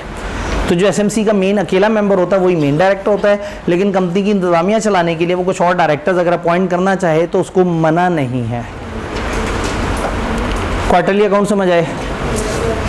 और जब छोटे टॉपिक्स का जिक्र हो ही रहा है तो फिर एनुअल रिटर्न की तरफ चलते हैं। एनुअल रिटर्न, टैक्स रिटर्न और एनुअल रिटर्न में फ़र्क है, एनुअल अकाउंट्स और एनुअल रिटर्न में भी फ़र्क है। तो इस रिटर्न का मतलब टैक्स रिटर्न नहीं है और इस एनुअल रिटर्न का मतलब एनुअल अकाउंट्स नहीं है। तो सालाना आप अकाउंट्स तो दे ही रहे हैं सबको, हर साल अकाउंट्स बना रहे हैं, अथॉरिटीज़ को भी भेज रहे हैं, रजिस्ट्रार को फाइल भी कर रहे हैं, मेंबर्स के सामने भी रख रहे हैं। तो ये एनुअल रिटर्न क्या चीज़ है? सालाना कंपनी ने कुछ इन्फॉर्मेशन के गोशवारे जमा कराने हैं। हर कंपनी ने सालाना बेसिस पे रजिस्ट्रार को अपडेट करना है कि हम यहीं बैठे और हमारी यही इन्फॉर्मेशन है। सिलेबस में कंटेंट्स नहीं है, लेकिन कंपनी हैविंग शेयर कैपिटल के लिए एक अलग फॉर्मेट होता है, company not having share capital के लिए एक अलग फॉर्मेट होता है, और ये सारी कंपनियां हर साल एंड होने पे अपनी इंफॉर्मेशन शेयर करते हैं अदर देन अकाउंट्स तो अलग से शेयर हो रहे हैं। इस इंफॉर्मेशन में क्या होता है, सिलेबस का हिस्सा नहीं है, लेकिन फॉर अंडरस्टैंडिंग में बता दूं, कंपनी का नाम, कंपनी का ऑथराइज कैपिटल, कंपनी का पेड अप कैपिटल, कंपनी का सेक्रेटरी, कंपनी का ऑडिटर, कंपनी के डायरेक्टर्स के नाम पते, कंपनी का शेयर कैपिटल कितनी किस्म का है, कंपनी के पास कितनी तरह की क्लासेस हैं, कंपनी के तमाम शेयर होल्डर्स की लिस्ट, कंपनी के तमाम जो लेंडर्स हैं, डिबेंचर होल्डर्स हैं, उन सब की लिस्ट, कंपनी के रजिस्टर्ड ऑफिस का एड्रेस और कंपनी की इस तरह की मोटी मोटी मालूमात। हर साल कंपनी ने अपनी अपडेटेड इंफॉर्मेशन जमा करानी है। किस दिन तक की अपडेटेड इंफॉर्मेशन? एजीएम वाले दिन की। जब आपकी एजीएम होगी उस दिन जो ये सारा डाटा है ना, ये डाटा आपने जमा कराना है। जमा उसी दिन नहीं कराना, जमा आपने 15-30 दिन में कराना है, आगे का टाइम अलग है, लेकिन इंफॉर्मेशन जो जमा करानी है वो as updated as on date of AGM. अब फर्ज करें साल एंड के करीब जा रहा था और एजीएम किसी वजह से एक्सटेंड हुई और साल में एजीएम किसी वजह से नहीं हो सकी, या हुई लेकिन कंक्लूड नहीं हुई और आगे एडजर्न हो गई, तो फिर रूल ये है कि 31 दिसंबर की डेट की अपडेटेड इन्फॉर्मेशन आपको जमा करानी होगी, क्योंकि एनुअल का मतलब है सालाना। तो अगर कंपनी की हर दफ़ा अक्टूबर 28-25 को मीटिंग हो जाती है तो उस दिन का ये सारा रिकॉर्ड आपने जमा कराना है। लेकिन अगर वो एक्सटेंड हो जाती है, टाइम पे नहीं होती और दिसंबर क्रॉस होने लगता है, साल अगला बदलने लगता है, तो चूंकि एनुअल रिटर्न है आपने ब्रेक लगा देनी है। फिर किस दिन तक का अपडेटेड डाटा? 31 दिसंबर, जो आपका कैलेंडर ईयर का आखिरी दिन है, वो अपडेटेड डाटा आपने देना है। उसी दिन देना है नहीं, उससे आगे 15-30 दिन जो उन्होंने टाइम बताया हुआ उसके अंदर। यहाँ तक बात समझ आई? अब हो सकता है एक ऐसी कंपनी हो जिसका पिछले साल वही ऑडिटर हो, वही नाम हो, वही रजिस्टर ऑफिस हो, वही 13 शेयर होल्डर्स हो, वही शेयर कैपिटल हो, सब कुछ वही हो। तो लॉ कहता है कि अगर साल गुजरने पे आपकी इस इंफॉर्मेशन में कोई चेंज नहीं आई तो हमें ख़त लिख के बता दो कि कोई चेंज नहीं आई, यानी हमें नोटिस दे दो कि कोई चेंज नहीं आई, हमें रिटर्न मत जमा कराओ, लेकिन ये ज़रूर बताओ कि चेंज नहीं आई। फिर उन्हें एक और बेंचमार्क बताया कि अगर आप एक छोटे लेवल की कंपनी है, इतने शेयर कैपिटल से नीचे, तो आपको ये ख़त भेजने की भी ज़रूरत नहीं है कि कोई चेंज नहीं आई। आपकी तरफ से ख़त के ना मिलने का मतलब समझा जाएगा कि इस कंपनी के कवायद में इस साल कोई चेंज नहीं आई। सारी बात समझ आ रही है? सिर्फ इंग्लिश देखनी है। इसमें वो 1 कर दीजिएगा। जज़ाकल्लाह। Annual return, company having share capital और company not having share capital हर साल कम से कम एक दफ़ा प्रिपेयर करेंगे, फाइल करेंगे एनुअल रिटर्न, और स्पेसिफिक पर्टिकुलर्स और फॉर्म के मुताबिक जमा कराएंगे। आपके पास थोड़ा सा स्टार्टिंग पॉइंट्स भी आ रहे होंगे। किस दिन? As on date of AGM और last day of calendar year where no such meeting is held और if held is not concluded. तो या तो डेट ऑफ एजीएम पे करेंगे या कैलेंडर ईयर के सबसे आखिरी दिन पे। Annual return shall be filed with registrar within 30 days from above date, वो जो ऊपर डेट दी गई है इसके कितने दिनों के अंदर, 30, और लिस्टेड कंपनी में इस 30 में मजीद 15 की गुंजाइश ली जा सकती है। लिस्टेड कंपनियां जितने भी इसमें पर्टिकुलर्स जमा होने हैं वो ऑलरेडी किसी ना किसी रजिस्टर में लिखे होने चाहिए कंपनी के। ऐसा ना हो कि आपके एनुअल रिटर्न का टाइम आ गया, चलो जल्दी जल्दी से एनुअल रिटर्न बनाते हैं। ये एनुअल रिटर्न कहाँ से बनेगी, पुराना डाटा जो कंपनी के पास महफूज है, लिखा हुआ है, पढ़ा हुआ है, उसमें से ये बनेगी। तो आप वो उठा के भेजेंगे। No need to file return, अगर कोई चेंज इन पर्टिकुलर्स नहीं हुआ पिछले पूरे 1 साल में तो आपको कोई ज़रूरत नहीं है रिटर्न फाइल करने की। सिर्फ रजिस्ट्रार को स्पेसिफाइड मैनर में बता दें कि देयर इज़ नो चेंज। और एसएमसी और प्राइवेट कंपनी 3 मिलियन के अंदर के शेयर कैपिटल को तो इन्फॉर्म करने की भी ज़रूरत नहीं है, बस खामोश रहें, वो समझ जाएंगे कि कोई चेंज नहीं है। छोटा सा सेक्शन है, थोड़ी थोड़ी सी इन्फॉर्मेशन है, 4, 5, 6 नंबर का सवाल मुफ्त के नंबर देने वाला यहाँ से बन सकता है। एनुअल रिटर्न में कोई कंफ्यूजन, कोई परेशानी, क्लियर है, पक्का? सिर्फ 2 रह गए जी।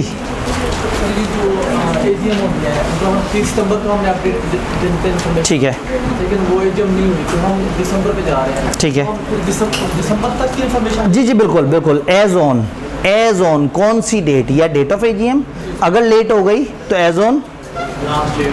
तो ये अगर एजीएम हो जाए तो एजीएम वाले दिन तक की अपडेटेड इन्फॉर्मेशन ना हो तो जो साल का आखिरी दिन है कैलेंडर ईयर का, उस दिन तक की ये वाली सारी इन्फॉर्मेशन।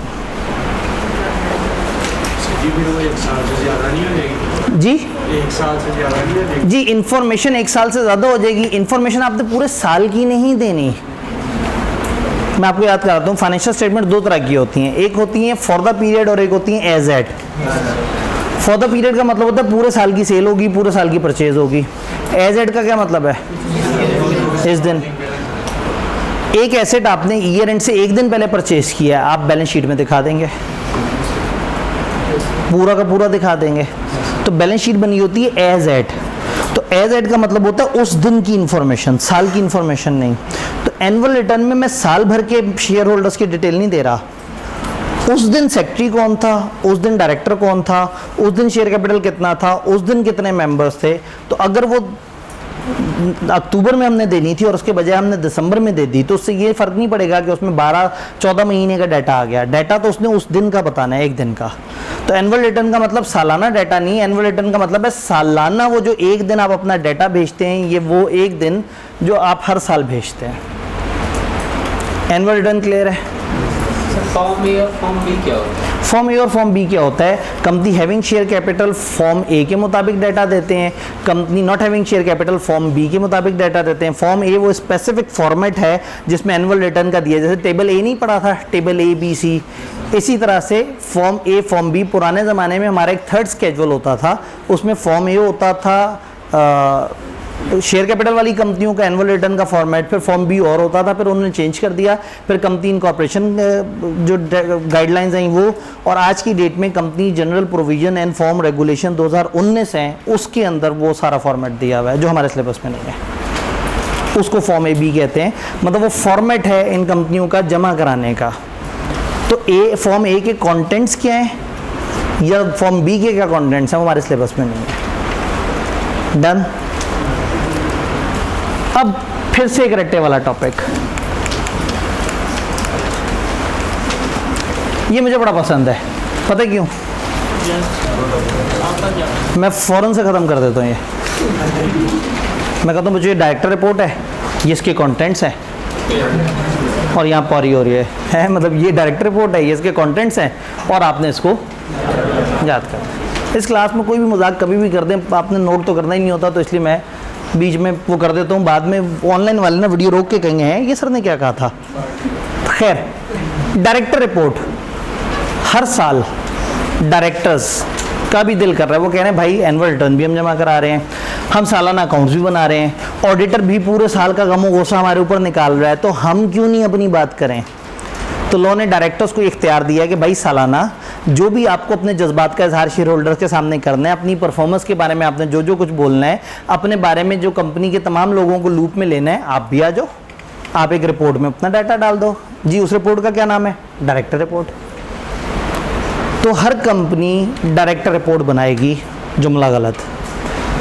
हर वो कंपनी जिसको इन्होंने कहा वो डायरेक्टर रिपोर्ट बनाएगी। अब इन्होंने कैसे कहा? इन्होंने कहा सारी पब्लिक कंपनियां डायरेक्टर रिपोर्ट बनाएंगी। फिर सारी वो प्राइवेट कंपनियां भी डायरेक्टर रिपोर्ट बनाएंगी जो पब्लिक के अंडर आती हैं, सब्सिडरी हैं।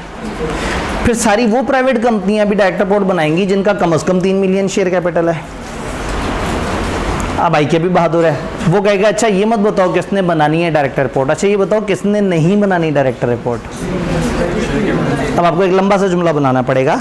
देखें जी, एक प्राइवेट कंपनी हो, वो पब्लिक की सब्सिडरी ना हो और उसका शेयर कैपिटल 3 मिलियन के अंदर अंदर हो, तो वो वाली कंपनी ने डायरेक्टर रिपोर्ट नहीं बनानी। उसके अलावा सारी कंपनियों ने, तो ये बताना दूसरी तरह ज़्यादा आसान है कि भाई ये 3 कंपनियों ने बनानी होती हैं, पब्लिक कंपनियां, पब्लिक की सब्सिडरीज और वो प्राइवेट जिनका पेडअप कैपिटल 3 मिलियन से ज़्यादा है।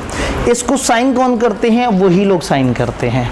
डायरेक्टर रिपोर्ट और स्टेटमेंट ऑफ कंप्लायंस जो है वो बोर्ड की तरफ से अप्रूव हो और चीफ एग्जीक्यूटिव और एक डायरेक्टर वो इसको साइन करें।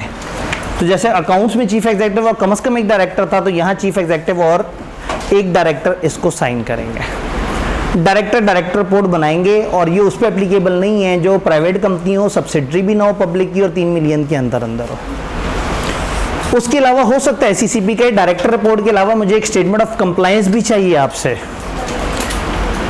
पता है ये क्या होती है? इसमें क्या लिखा होता है? जो ये बता देंगे। एसईसीपी कभी भी जनरल ऑर्डर जारी कर सकता है या किसी खास कंपनी पे स्पेशल ऑर्डर। सच क्लास और क्लासेस ऑफ कंपनीज को उस कंपनी या उस तरह की कंपनियों को कह सकता है कि आपने उस तरह की स्टेटमेंट ऑफ कंप्लायंस बनानी है जिसमें उस तरह के कंटेंट्स डालने हैं। तो एसईसीपी कभी भी किसी भी खास तरह की कंपनियों को किसी भी खास किस्म की स्टेटमेंट ऑफ कंप्लायंस किसी भी खास तरह के कंटेंट्स के साथ बनाने का कोई भी तरीका बता सकते हैं। तो जब एसईसीपी ने जौन सी कंपनी को जौन से तरीके से जौन सी इंफॉर्मेशन जौन सी स्टेटमेंट ऑफ कंप्लायंस में डालने का कहा, वौन सी कंपनी वौन सी इंफॉर्मेशन वौन से तरीके से, यानी कुछ भी नहीं बताया। उन्होंने कहा भाई जब हम कह देंगे तो मान लेना। आपने कहा जी हुजूर, टिक लगा दिया। आप कहेंगे तो हमने इनकार किया कभी पहले? कुछ नहीं बताया, बस ये बताया कि हम बता सकते हैं। तो अगर एसईसीपी को स्टेटमेंट ऑफ कंप्लायंस हमें कहेगा तब बना देंगे। अब यहाँ ना ब्रेक लगानी बड़ी ज़रूरी होती है कि ऐसा ना हो कि मैं जज्बात में बहते बहते आपको सारी इन्फॉर्मेशन दे दूँ। ये एक स्टेटमेंट ऑफ कंप्लायंस एग्जिस्ट करती है लेकिन हमारे सिलेबस में एग्जिस्ट नहीं करती। कोड ऑफ कॉर्पोरेट गवर्नेंस की खास तरह की स्टेटमेंट एक खास तरह की लिस्टेड कंपनी ने देनी होती है, तो ये मौजूद तो होता है लेकिन हमारे कैफ लेवल पे नहीं मौजूद होता। तो मेरा दिल करता है ये लाइन भी नहीं होनी चाहिए किताब में, लेकिन मैं डिलीट कर दूँ और आईकेप की किताब में लिखी हो तो आपने कहना लो जी वो सर की किताब तैयार की थी तो हम तो फेल हो गए। फेल होने के लिए तो हमेशा एक टीचर चाहिए इल्ज़ाम देने को। मेहनती तो सारे स्टूडेंट होते हैं, कसूर तो ज़्यादा टीचर्स का होता है। तो ये बात समझ आ गई। लेकिन इसमें ज़्यादा रोमांचक डिस्कशन अगले सफ़े पे है। इसके कंटेंट्स क्या होंगे? ये कंटेंट्स होंगे आपने याद कर लेना है, गली मुकाती। खैर यहाँ सिर्फ रट्टा नहीं है, यहाँ टेक्निकल रट्टा है। 3 ऐसे कंटेंट्स हैं जो हर कंपनी में लिखेंगे आप। उन 3 के बाद इजाफी कुछ ऐसे कंटेंट्स हैं जो पब्लिक और उनकी सब्सिडरीज में एडिशनली लिखेंगे इन 3 से अलावा। और खुदा ना खास्ता अगर कंपनी लिस्टेड हुई तो वो वाले 3, ये वाले और ये वाले, तो ये 5 वो 3 8 हो गए और ये गालबन 9 10 हैं। 1 2 3 4 5 6 7 8 9 10 11 इतने से कंटेंट्स। 3 11 14 14 5 19। आगे चलें, आखिरी टॉपिक शुरू करें। चलें एक दफ़ा थोड़ा सा बस याद रखना है। अगर पेपर में सवाल है ना पब्लिक कंपनी के डायरेक्टर रिपोर्ट के कंटेंट्स बताएं तो आपने यहाँ और ये दोनों बताना है। अगर कोई लिस्टेड के बताएं ये सारे बताएं। फिर हो सकता है वो कहें कि प्राइवेट कंपनी 3 मिलियन से ऊपर शेयर कैपिटल है लेकिन पब्लिक की सब्सिडरी नहीं है, तो ना इसमें आया ना उसमें आया, सिर्फ ये 3। तो सारी कंपनियां 3 इन्फॉर्मेशन लाजमी कौन सी देंगी? मैं जल्दी जल्दी से इन्फॉर्मेशन के ऊपर हल्की सी बात कर लेता हूँ। किताब में पूरे पूरे जुमले लिखे हैं या मैंने कीवर्ड्स लिखे हैं। जितनी भी कंपनियां अपने बिजनेस अफेयर्स पूरे साल कैसे चले उसके बारे में, डिविडेंड उन्होंने साल के एंड पे दिया या नहीं दिया उसके बारे में, और रिजर्व्स की साल भर उनकी क्या मूवमेंट हुई उसके बारे में इन्फॉर्मेशन दी। 3 इन्फॉर्मेशन लाजमी है। कंपनी कैसी चली, डिविडेंड मिला या नहीं मिला, और अगर डिविडेंड नहीं मिला तो क्या कोई रिजर्व्स वगैरह थे उसमें कोई मूवमेंट। भाई आप एक कंपनी के मालिक हैं, 2 ही चीज़ें तो आपको चाहिए साल के एंड पे, मेरी कंपनी कैसी चली और साल के एंड पे मुझे पैसे मिले, नहीं तुम्हें नहीं मिले। अच्छा फिर कहाँ गए, कौन से रिजर्व्स में गए, किस जगह इस्तेमाल हुए। तो कंपनी कैसी चली, डिविडेंड का क्या बना और रिजर्व्स में क्या मूवमेंट हुई। ये 3 इन्फॉर्मेशन हर कंपनी की डायरेक्टर रिपोर्ट में आएगी। फिर ये 11 इजाफी बातें जो सिर्फ पब्लिक और उनकी सब्सिडरीज में आएंगी। डायरेक्टर्स के नाम क्या है कंपनी के, ईयर एंड के बाद क्या क्या बड़ी चेंजेस आई, ईयर एंड के बाद अगर कोई बड़ा मंसूबा लग गया, कुछ और वो हुआ अब अकाउंट्स में, तो ईयर एंड तक की इन्फॉर्मेशन है वो डिटेल। कंपनी के बिजनेस में, कंपनी की होल्डिंग, सब्सिडरी या इन्वेस्टी कंपनी के बिजनेस में पूरे साल क्या चेंजेस आई। ऑडिटर तो नहीं कि कीचड़ उछाल के चला गया हमारे अकाउंट्स के ऊपर, अगर ऑडिटर ने कुछ बोला है तो उसका जवाब आप यहाँ देंगे। अर्निंग पर शेयर की डिटेल देंगे कि हमारी ईपीएस क्या थी, लॉस हुए हैं तो क्यों हुए हैं, और फिर इंडिकेशन देंगे कि हम फ्यूचर में कैसे प्रॉफिट्स की तरफ जाएंगे। फिर शेयर होल्डिंग पैटर्न देंगे, हमारे छोटे शेयर होल्डर्स कितने हैं, बड़े शेयर होल्डर्स कितने हैं। इसमें एक डॉक्यूमेंट होता है, एक पैटर्न होता है कि 1 से लेकर 100 तक शेयर्स कितनों के पास हैं, 101 से लेकर 1000 शेयर्स कितनों के पास हैं, 1000 से लेकर 10,000 कितनों के पास हैं। आप उस तरह का पैटर्न देते हैं। अगर आपकी होल्डिंग कंपनी मुल्क से बाहर है तो उसका बताएं, ताकि अगर कभी भी किसी ने गमो गुस्सा निकालना हो और कभी भी उन्होंने बाइकआउट करना हो तो आके आपकी बिल्डिंग को सबसे पहले जलाएं। तो ये ज़रूर बताएं कि अगर आप किसी दूसरे मुल्क से कंट्रोल हो रहे हैं, आपकी होल्डिंग कंपनी अगर किसी दूसरे मुल्क में है तो उस मुल्क का नाम भी बताएं। लोन की रीपेमेंट में अगर कोई डिफ़ॉल्ट्स किए हैं तो वो भी बताएं, जो कभी भी नहीं बताना चाहती लेकिन फिर भी बताएं।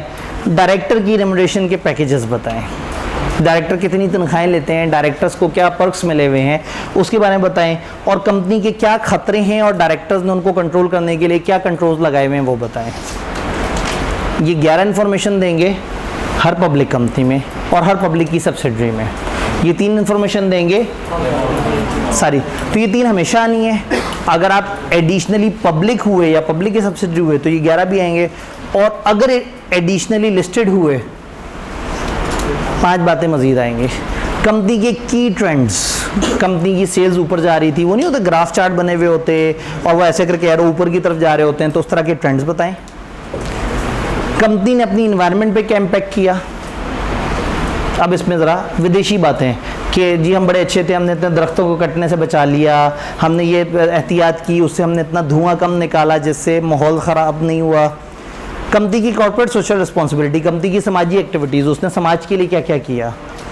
डायरेक्टर्स का कंपनी के कंट्रोल्स बेहतर करने में क्या किरदार था, और अगर हमारे कुछ ऐसे प्रॉफिट्स थे जो अनडिस्ट्रीब्यूटेड थे, हमने डिविडेंड नहीं दिया या कम दिया तो क्यों दिया, और उसका फिर अब आउटलुक क्या है। अब अगर आप अभी पैसे रोक रहे हैं तो क्या आगे फ्यूचर में आप डिविडेंड देने के बारे में सोच रहे हैं।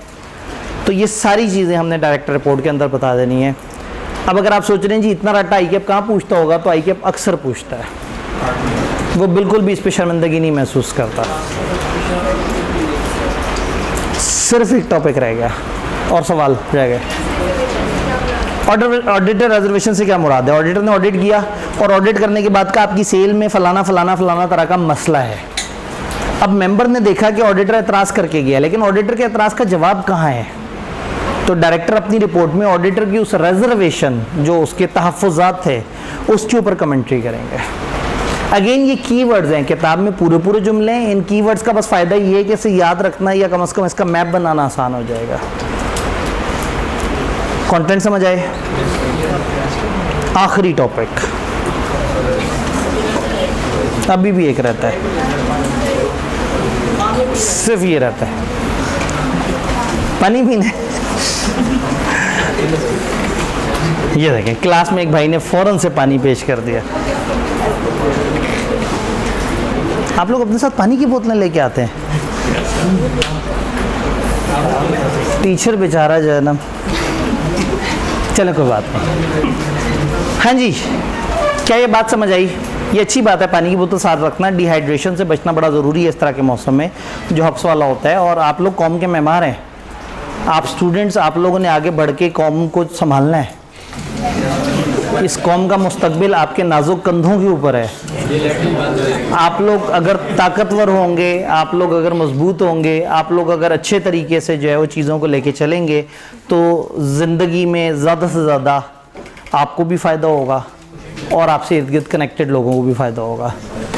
तो इसलिए अपने ऊपर ज़रूर खर्च किया करें, अपने आप को महफूज रखा करें, अपने आप को सेहतमंद रखा करें, लेकिन जिस वजह से सेहतमंद रख रहे हैं फिर वो काम भी किया करें, पढ़ाई। तो अब वो जो आपने अपने लिए इतना अपने ऊपर खर्च किया और अपने आप को जिस काम के लिए ज़िंदा रखा है, वो ज़िंदगी का असल मकसद जानते हैं, वो है कंसोलिडेटेड फाइनेंशियल स्टेटमेंट्स। इतना ओखा लफ्ज़ बोलते हैं ना तो मुंह टेढ़ा हो जाता है, तो कहीं ग्रुप फाइनेंशियल स्टेटमेंट्स, अच्छी सी फीलिंग आती है। Group financial statements, light on करके देखते हैं कि क्या ये लाइट चलने की पोजीशन में आई। 1-3 जज़ाकल्लाह। लग रहा है किसी ने बट्टा उठाया गया ना, बटन बांधा क्या है ना। अच्छा जी, ये कह के मैं फिर देखता भी नहीं कि वाकई गुस्से में बैठी हुई हो। तो हम बात कर रहे थे ग्रुप अकाउंट्स की। क्वार्टरली अकाउंट्स आपको समझ आ गए, सादा अकाउंट्स आपको समझ आ गए, डायरेक्टर रिपोर्ट समझ आ गई, एनुअल रिटर्न समझ आ गए, बुक्स ऑफ अकाउंट समझ आ गए। अब आखिरी टॉपिक है इस चैप्टर का, ग्रुप फाइनेंशियल स्टेटमेंट्स। ग्रुप का मतलब है पूरा ग्रुप। एक ग्रुप से क्या मुराद होता है, अगर एक कंपनी होल्डिंग है और उसके नीचे कुछ सब्सिडरीज हैं, तो एक होल्डिंग के नीचे फर्ज करें 2 सब्सिडरीज हैं, तो इस पूरे को ग्रुप कहेंगे कि जी ये ग्रुप है, इस ग्रुप में एक होल्डिंग है और उसके नीचे ये सब्सिडरी और ये सब्सिडरी। लॉ ये कहता है कि हर वो कंपनी जो होल्डिंग कंपनी है वो हमेशा अपने ईयर एंड पे अपने अकेले अकाउंट्स के साथ अपने पूरे ग्रुप के अकाउंट्स भी बनाए। दोबारा सुन लें, हर कंपनी ईयर एंड पे अपने फाइनेंशियल स्टेटमेंट्स तो बनाए, लेकिन चूंकि वो होल्डिंग है उसके ऊपर एक पूरे ग्रुप की जिम्मेदारी भी है, तो वो अपने पूरे ग्रुप को भी सिंगल अकाउंट्स के तौर पे पेश करे। अपने सारे ग्रुप के सारे एसेट्स जोड़ के दिखाए, सारी लायबिलिटीज़ जोड़ के दिखाए, सारे प्रॉफिट्स को जोड़ के इंटर ग्रुप माइनस करके बताए। और गालबन आप लोगों में से अक्सर FR2 पढ़ रहे होंगे साथ साथ, तो कंसोलिडेशन के अंदर कुछ प्लस माइनस करके आपने बताना होता है। तो हर होल्डिंग कंपनी अपने ईयर एंड पे क्या करे, अपने पूरे ग्रुप के सिंगल यूनिट के तौर पे कंसोलिडेटेड फाइनेंशियल स्टेटमेंट्स बना के प्रेजेंट करे। यहां तक बात क्लियर है? डबल फाइनेंशियल स्टेटमेंट्स बनाएगी, एग्जैक्टली। अब यहां पे ना लॉ का लैटिन के कुछ वर्ड्स हैं जो आपने जहन में रखने हैं। मुटाटिस मुटांडिस,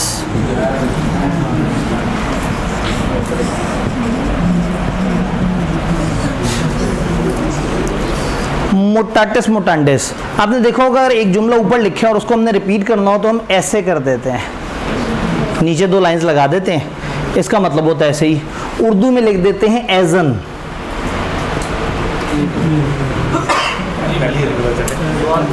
उनका पहली दफ़ा पता लगा, मुझे लगा कि आप लोगों को थोड़ा सा आइडिया होगा। चलें, ये 2 टुनटुने तो पता है ना, ठीक है। लातीनी ज़बान में हम इसको मुटाटिस मुटांडिस कहते हैं, जैसा कि ऊपर बताया गया। तो अगर लॉ ने अपने बहुत सारे अल्फाज बचाने होते हैं तो उनसे अगर पूछा जाए ये कैसे होगा, वो कहते हैं मुटाटिस मुटांडिस। तो अब आपने एक जुमला ध्यान में रखना है, ग्रुप फाइनेंशियल स्टेटमेंट्स के साथ सारी चीज़ें मुटाटिस मुटांडिस होंगी जैसे इंडिविजुअल फाइनेंशियल्स के साथ हुई। अब अगर आप कहेंगे सर क्या इसका ऑडिट होगा, मैं कहूँगा मुटाटिस मुटांडिस। अगर उसका हुआ है तो इसका भी होगा। सर इसको कोई साइन करेगा, मुटाटिस मुटांडिस। सर कौन साइन करेगा, मुटाटिस मुटांडिस। क्या मेंबर्स को भेजेंगे, मुटाटिस मुटांडिस। क्या ऑडिट होगा, मुटाटिस मुटांडिस। क्या रजिस्ट्रार को फॉरवर्ड करेंगे, मुटाटिस मुटांडिस। इसका मतलब है कि जो जो आपने उस अकेले फाइनेंशियल्स के साथ अभी पीछे उस पूरी स्क्रीन पे किया, वो सारा काम ग्रुप फाइनेंशियल्स के साथ भी होगा। तो अब वो जो एक डॉक्यूमेंट प्रिंट होगा ना, उसमें ओरिजिनल मेन अकाउंट्स, उसके बिल्कुल साथ ही आपके पूरे ग्रुप के अकाउंट्स लगे हुए होंगे, और आप ही की होल्डिंग कंपनी का ऑडिटर उन पूरे अकाउंट्स का ऑडिट भी करेगा। जिसने आपके अकाउंट्स ऑडिट किए हैं, पूरे ग्रुप के अकाउंट्स का ऑडिट भी उसी ने करना है। अब अगला सवाल, ये अकाउंट्स बनाएंगे कैसे? उन्होंने कहा ये अकाउंट्स बनाएंगे 4th स्केड्यूल के मुताबिक। गली मुका दी। उन्होंने कहा ना बच्चों को पता होगा फोर्स कैजुअल का, ना वो शोर मचाएंगे, लेकिन आप लोगों को पता है। अकाउंटिंग के अंदर आप देखते हैं कि जो लिस्टेड कंपनी है वो फोर्थ स्केड्यूल के डिस्क्लोजर फॉलो करती हैं, बाकी फिफ्थ स्केड्यूल के डिस्क्लोजर। ये जो आपने FR2 में डिस्क्लोजर्स पढ़े होते हैं ये इस तरह से, तो ये अलग अलग कंपनियों के अलग अलग फ्रेमवर्क है। तो कंपनी लॉ का एक फोर्थ स्केड्यूल है, कंपनी लॉ का एक फिफ्थ स्केड्यूल है। ये दो स्केड्यूल कंपनियों को अकाउंट्स बनाने का तरीका बताते हैं। तो ये ग्रुप अकाउंट्स फोर्थ स्केड्यूल के मुताबिक बनेंगी और इंटरनेशनल अकाउंटिंग स्टैंडर्ड्स के मुताबिक बनेंगे। इंटरनेशनल अकाउंटिंग स्टैंडर्ड थोड़ा सा आपने अभी पढ़ा हुआ है FR2 में, और बहुत सारा पढ़ेंगे जब आप CA फाइनल में कंसोलिडेशन करेंगे। तो ये अकाउंट्स फोर्थ स्केड्यूल के मुताबिक बनेंगे, IFRS के मुताबिक बनेंगे।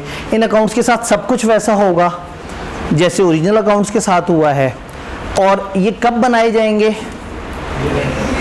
मोटाटिस मोटांडिस ईयर एंड पे कब प्रेजेंट किए जाएंगे, सारा कुछ उसी तरह से। तो अब सिर्फ एक प्रॉब्लम है, प्रॉब्लम ये है कि होल्डिंग कंपनी का हो सकता है ईयर एंड फर्क हो, और सब्सिडरी कंपनी का ईयर एंड हो सकता है फर्क हो। लॉ ने कहा है कि पूरी कोशिश करो कि दोनों ईयर एंड कोइंसाइड कर जाएं। आपका ईयर एंड है 30 जून, आपकी सब्सिडरी का ईयर एंड है फर्स्ट करें मार्च। आप कोशिश करें कि अपनी सब्सिडरी को उठा के उसका ईयर एंड अपने जैसा बना ले। क्या करना पड़ेगा उसके लिए? मार्च वाले को जून तक लाने के लिए क्या करना पड़ेगा? 15 महीने के अकाउंट्स बनाने पड़ेंगे, लेट AGM करानी पड़ेगी। SECP ने कहा हम जिम्मेदार।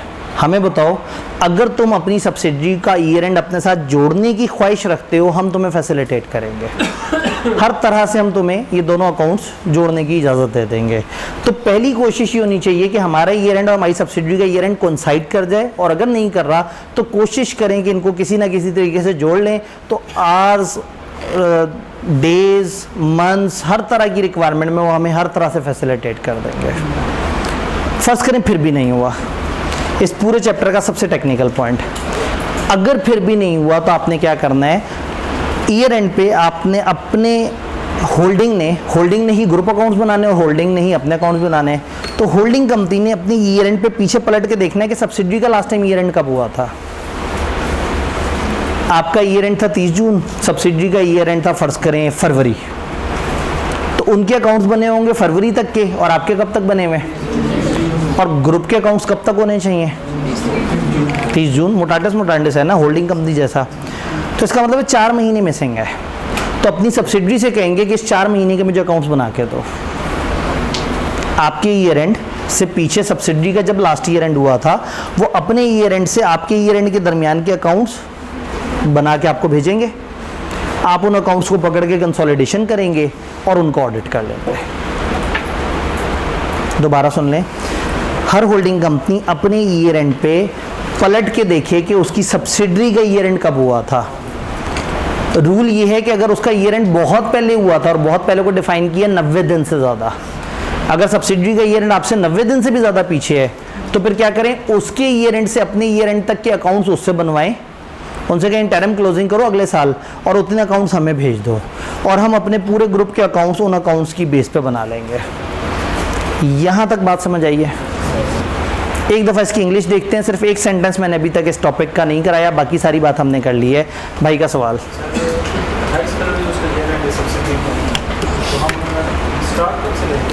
जी 28 फरवरी अगर ईयर एंड है तो इसका मतलब है उससे पिछले साल यकम मार्च से लेके इस साल के 28 फरवरी तक उनके अकाउंट्स बने हुए होंगे, और हमारे अकाउंट्स बने हुए होंगे यकम जुलाई से 30 जून। क्रैश ना होता, टाइम ज़्यादा होता तो मैं बोर्ड पे पूरी डायग्राम बनाता। नॉर्मली हम इस तरह से करते हैं, लेकिन इसमें वक्त उतना नहीं है।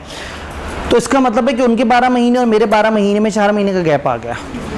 तो फिर मैं क्या करूँगा? उनसे कहूँगा 28 फरवरी से ऑनवर्ड, यानी कि यकम मार्च से लेके 30 जून तक के अकाउंट्स हमें भेज दो अपने। हम तो 30 जून पे खड़े हैं ना, उनसे कहेंगे तुम ये अगले 4 महीने के अकाउंट्स हमें भेज दो। तो पिछले उनके वो अकाउंट्स पकड़े जिनको ऑडिट हुआ हुआ है, 4 महीने उन्होंने हमें एक्स्ट्रा भेजे, हमने इन सबको जोड़ा कंसोलिडेशन के स्टैंडर्ड्स के मुताबिक और ऑडिट कर लिया।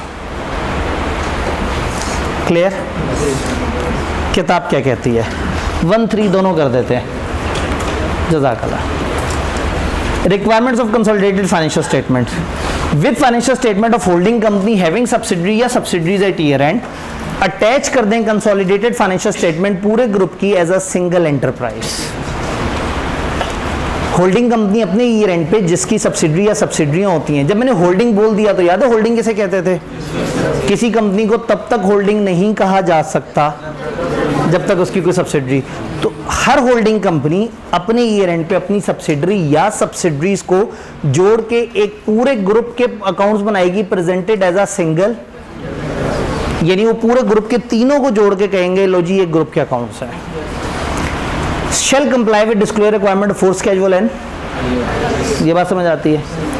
Where financial year of subsidiary precedes, पीछे रह जाए, holdings financial year end by more than, जब सब्सिडरी का ईयर एंड आपके ईयर एंड से 90 दिन से ज़्यादा पीछे रह जाए तो क्या करें? Subsidiary shell make an interim closing on holding year and, subsidiary holding के ईयर एंड पे एक इंटरम क्लोजिंग करेगी and prepare financial statement for consolidation purposes. जुमला समझ आया? Every audit of holding company shall also report on consolidated financial statement and exercise all powers and duties of, मोटांडिस लिख देते काफ़ी था, ये पॉइंट मैं एनपिप कराऊंगा। Every consolidated financial statement shall be signed by same person by whom individual financial statement were signed. All provision of account filing sharing वो भी उसी तरह से अप्लाई होगी। SECP एप्लीकेशन पे किसी होल्डिंग कंपनी के उनको ये कह सकती है कि किसी भी सब्सिडरी से रिलेटेड अगर ये सेक्शन थोड़ा मुश्किल लग रहा है तो कोई बात नहीं, आप उसको रिलैक्स कर लो, कोई टेंशन वाली बात नहीं है। यानी होल्डिंग कंपनी अगर किसी खास सब्सिडरी को कंसोलिडेट ना कर पा रही हो तो आप SECP को रिक्वेस्ट कर सकते हैं और SECP अगर आपकी रिक्वेस्ट पे आपको अलाउ कर दे तो वो अलाउ कर सकता है। फॉर एग्जाम्पल आप कहेंगे हमारी एक सब्सिडरी कंपनी जो है वो होती है इसराइल में, अगर हमने अपने ग्रुप में कंसोलिडेशन करके उसको दिखाया तो लोगों ने हमारी पाकिस्तान की बिल्डिंग जला देनी है, लोग जज्बाती हैं, तो हो सकता है SECP को बात समझ आए और SECP खुद ही से अपने बताए हुए रूल को वेव कर दे। अभी हमने ये एक पॉइंट बीच में इधर से नहीं पढ़ा, अगले सफ़े को देखते हैं। कोई भी कॉन्ट्रावेंशन इस सेक्शन की होगी तो किस लेवल का ऑफेंस है? लेवल 2। ये सेक्शन एक ऐसी प्राइवेट कंपनी और उसकी सब्सिडरी को नहीं अप्लाई होगा अगर दोनों का पेड अप कैपिटल 1 मिलियन से नीचे है। कंसोलिडेटेड फाइनेंशियल्स का मतलब ये है कि हम देखें कि पूरे ग्रुप की क्या वर्थ है। अब एक कंपनी है उसके 1.5 लाख के एसेट्स हैं, एक कंपनी के 10,000 के एसेट्स हैं, वो दोनों कंपनियां भी आ गई, उन्होंने कहा जी हमारे लिए क्या हुक्म है? उन्होंने कहा बेटा तुम साइड पे हो जाओ, बड़ों की बात हो रही है यहाँ पे। तो 1 मिलियन से ऊपर होनी चाहिए। अगर होल्डिंग कंपनी भी 1 मिलियन से नीचे है, सब्सिडरी भी 1 मिलियन से नीचे है, तो दोनों ही अगर प्राइवेट कंपनी हैं तो फिर इनको कंसोलिडेशन करने की रिक्वायरमेंट नहीं है, ये सेक्शन अप्लाई नहीं करेगा। फिर वो वाली बात फाइनेंशियल ईयर होल्डिंग और सब्सिडरी की, बोर्ड होल्डिंग कंपनी का इंश्योर करेगा कि जितनी भी उसकी सब्सिडरीज हैं उसका ईयर एंड कोइंसाइड करे उसके साथ, कोइंसाइड समझ रहे हैं, सेम ज्वाइन कर जाए, एक्सेप्ट जहां कुछ गुड रीजन हो। SECP आपकी एप्लीकेशन पे एक्सटेंड कर सकता है फाइनेंशियल ईयर और वो सारी रिलैक्सेशन दे सकता है जो कि आपको इसके लिए चाहिए, वो आपको रिलैक्सेशन दे देंगे। तो जो नहीं पढ़ा वो बिल्कुल एक छोटा सा पॉइंट है, लगे हाथों हम जब जाते जाते आखिरी बात पढ़नी है तो वो पॉइंट भी पढ़ लेते हैं। एक छोटी सी बात ऑडिटर से रिलेटेड, पहले प्रोसेस समझना है। एक सब्सिडरी कंपनी को ऑडिटर ने ऑडिट किया और उसके अकाउंट्स थे फ़र्ज़ करें 10 लाख के, उसमें उसने देखा तो 6 लाख की गाड़ी गलत रिकॉर्ड हुई थी, उसने रिपोर्ट ख़राब कर दी।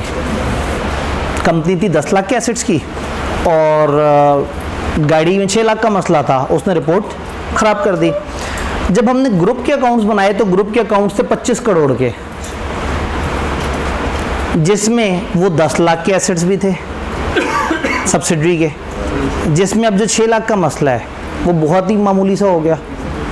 तो क्या ग्रुप को ऑडिटर उसे हाईलाइट करेगा? वो तो नहीं हाईलाइट करेगा, वो तो साफ रिपोर्ट दे देगा। तो यूज़र कंफ्यूज ना हो जाए कहीं। तो लॉ ने कहा है कि जब आप ग्रुप अकाउंट्स बनाएंगे तो ग्रुप अकाउंट्स में अगर आपके कोई अकाउंट्स ऐसी जगह से आए हैं जहां ऑडिटर कोई एतराज़ लगा चुका है तो आपने वही एतराज़ अपने ग्रुप अकाउंट्स में नीचे डिस्क्लोजर में लिख देना है।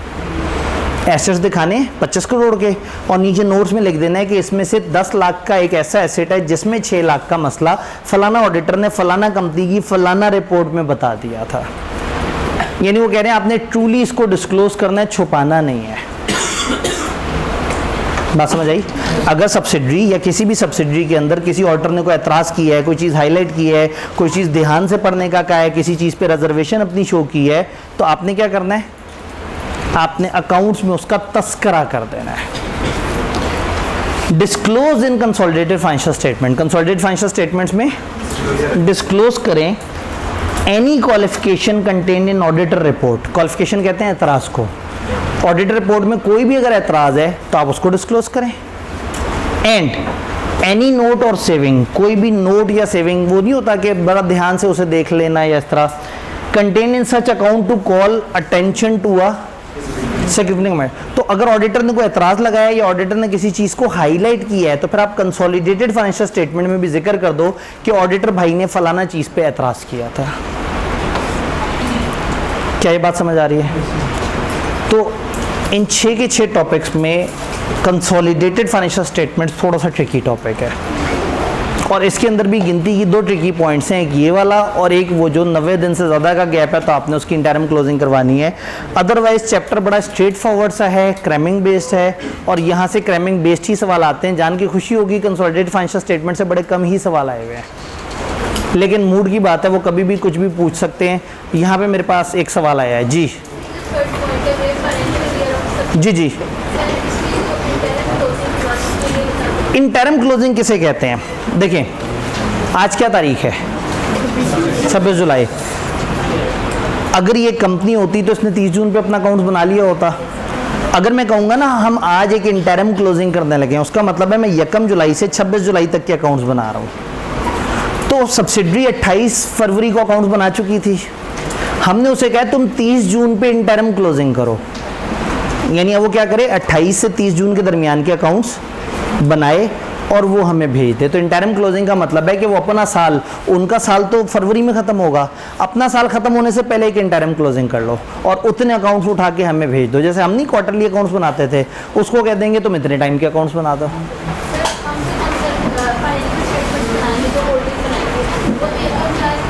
जी, होल्डिंग जो बनाएगी और जो ग्रुप के बनेंगे वो हमेशा 1 जुलाई से 30 जून जो होल्डिंग का उसी तरह से। अब इसका मतलब है उससे 4 महीने हमने इंटरम में से मांग लिए और बकाया उसके वाले अकाउंट्स में से जो 12 महीने तो उसमें से 8 निकाल लिए। तो अब अकाउंटेंट बैठ के अपने IAS के मुताबिक उनको जोड़ तोड़ करके और 12 महीने पूरे करेगा। वो कैसे करेगा? IAS और फोर्स कैजुअल के मुताबिक। जी, कंसोलिडेटेड में जो सब्सिडरी का जितना भी डाटा आएगा वो उन्हीं 12 महीनों का आएगा जिन 12 महीनों का हमारा डाटा आ रहा है। डन जी। सर आपने ये ऑडिट का कहा कि होल्डिंग कंपनी, ठीक है, लाइट ऑन कर दीजिएगा। ठीक है जी, होल्डिंग कंपनी जो ऑडिट करवाएगी, तो जब वो पूरे ग्रुप को ऑडिट करवाएगी तो जो सब्सिडरी से आए हुए अकाउंट्स हैं उनका भी ऑडिट हो जाएगा। 1 मिलियन से कम और उनका रिकॉर्ड ही ना हो ऑडिट तो फिर भी करवाएगी? जी, अगर सब्सिडरी का 1 मिलियन से कम था तो सब्सिडरी ने नहीं कराना ऑडिट, लेकिन सब्सिडरी ने हमें जो डाटा भेजा है और हमने जब ग्रुप के अकाउंट्स बनाने हैं हमने उसको ऑडिट करवाना है, तो हम उसको ऑडिट नहीं कर रहे, उसके डाटा का अपने अकाउंट्स के अंदर ऐड करके ऑडिट कर रहे हैं। डन, ठीक है जी, इंशाल्लाह ताला मिलते हैं। और वही बात है कि अगर खवातीन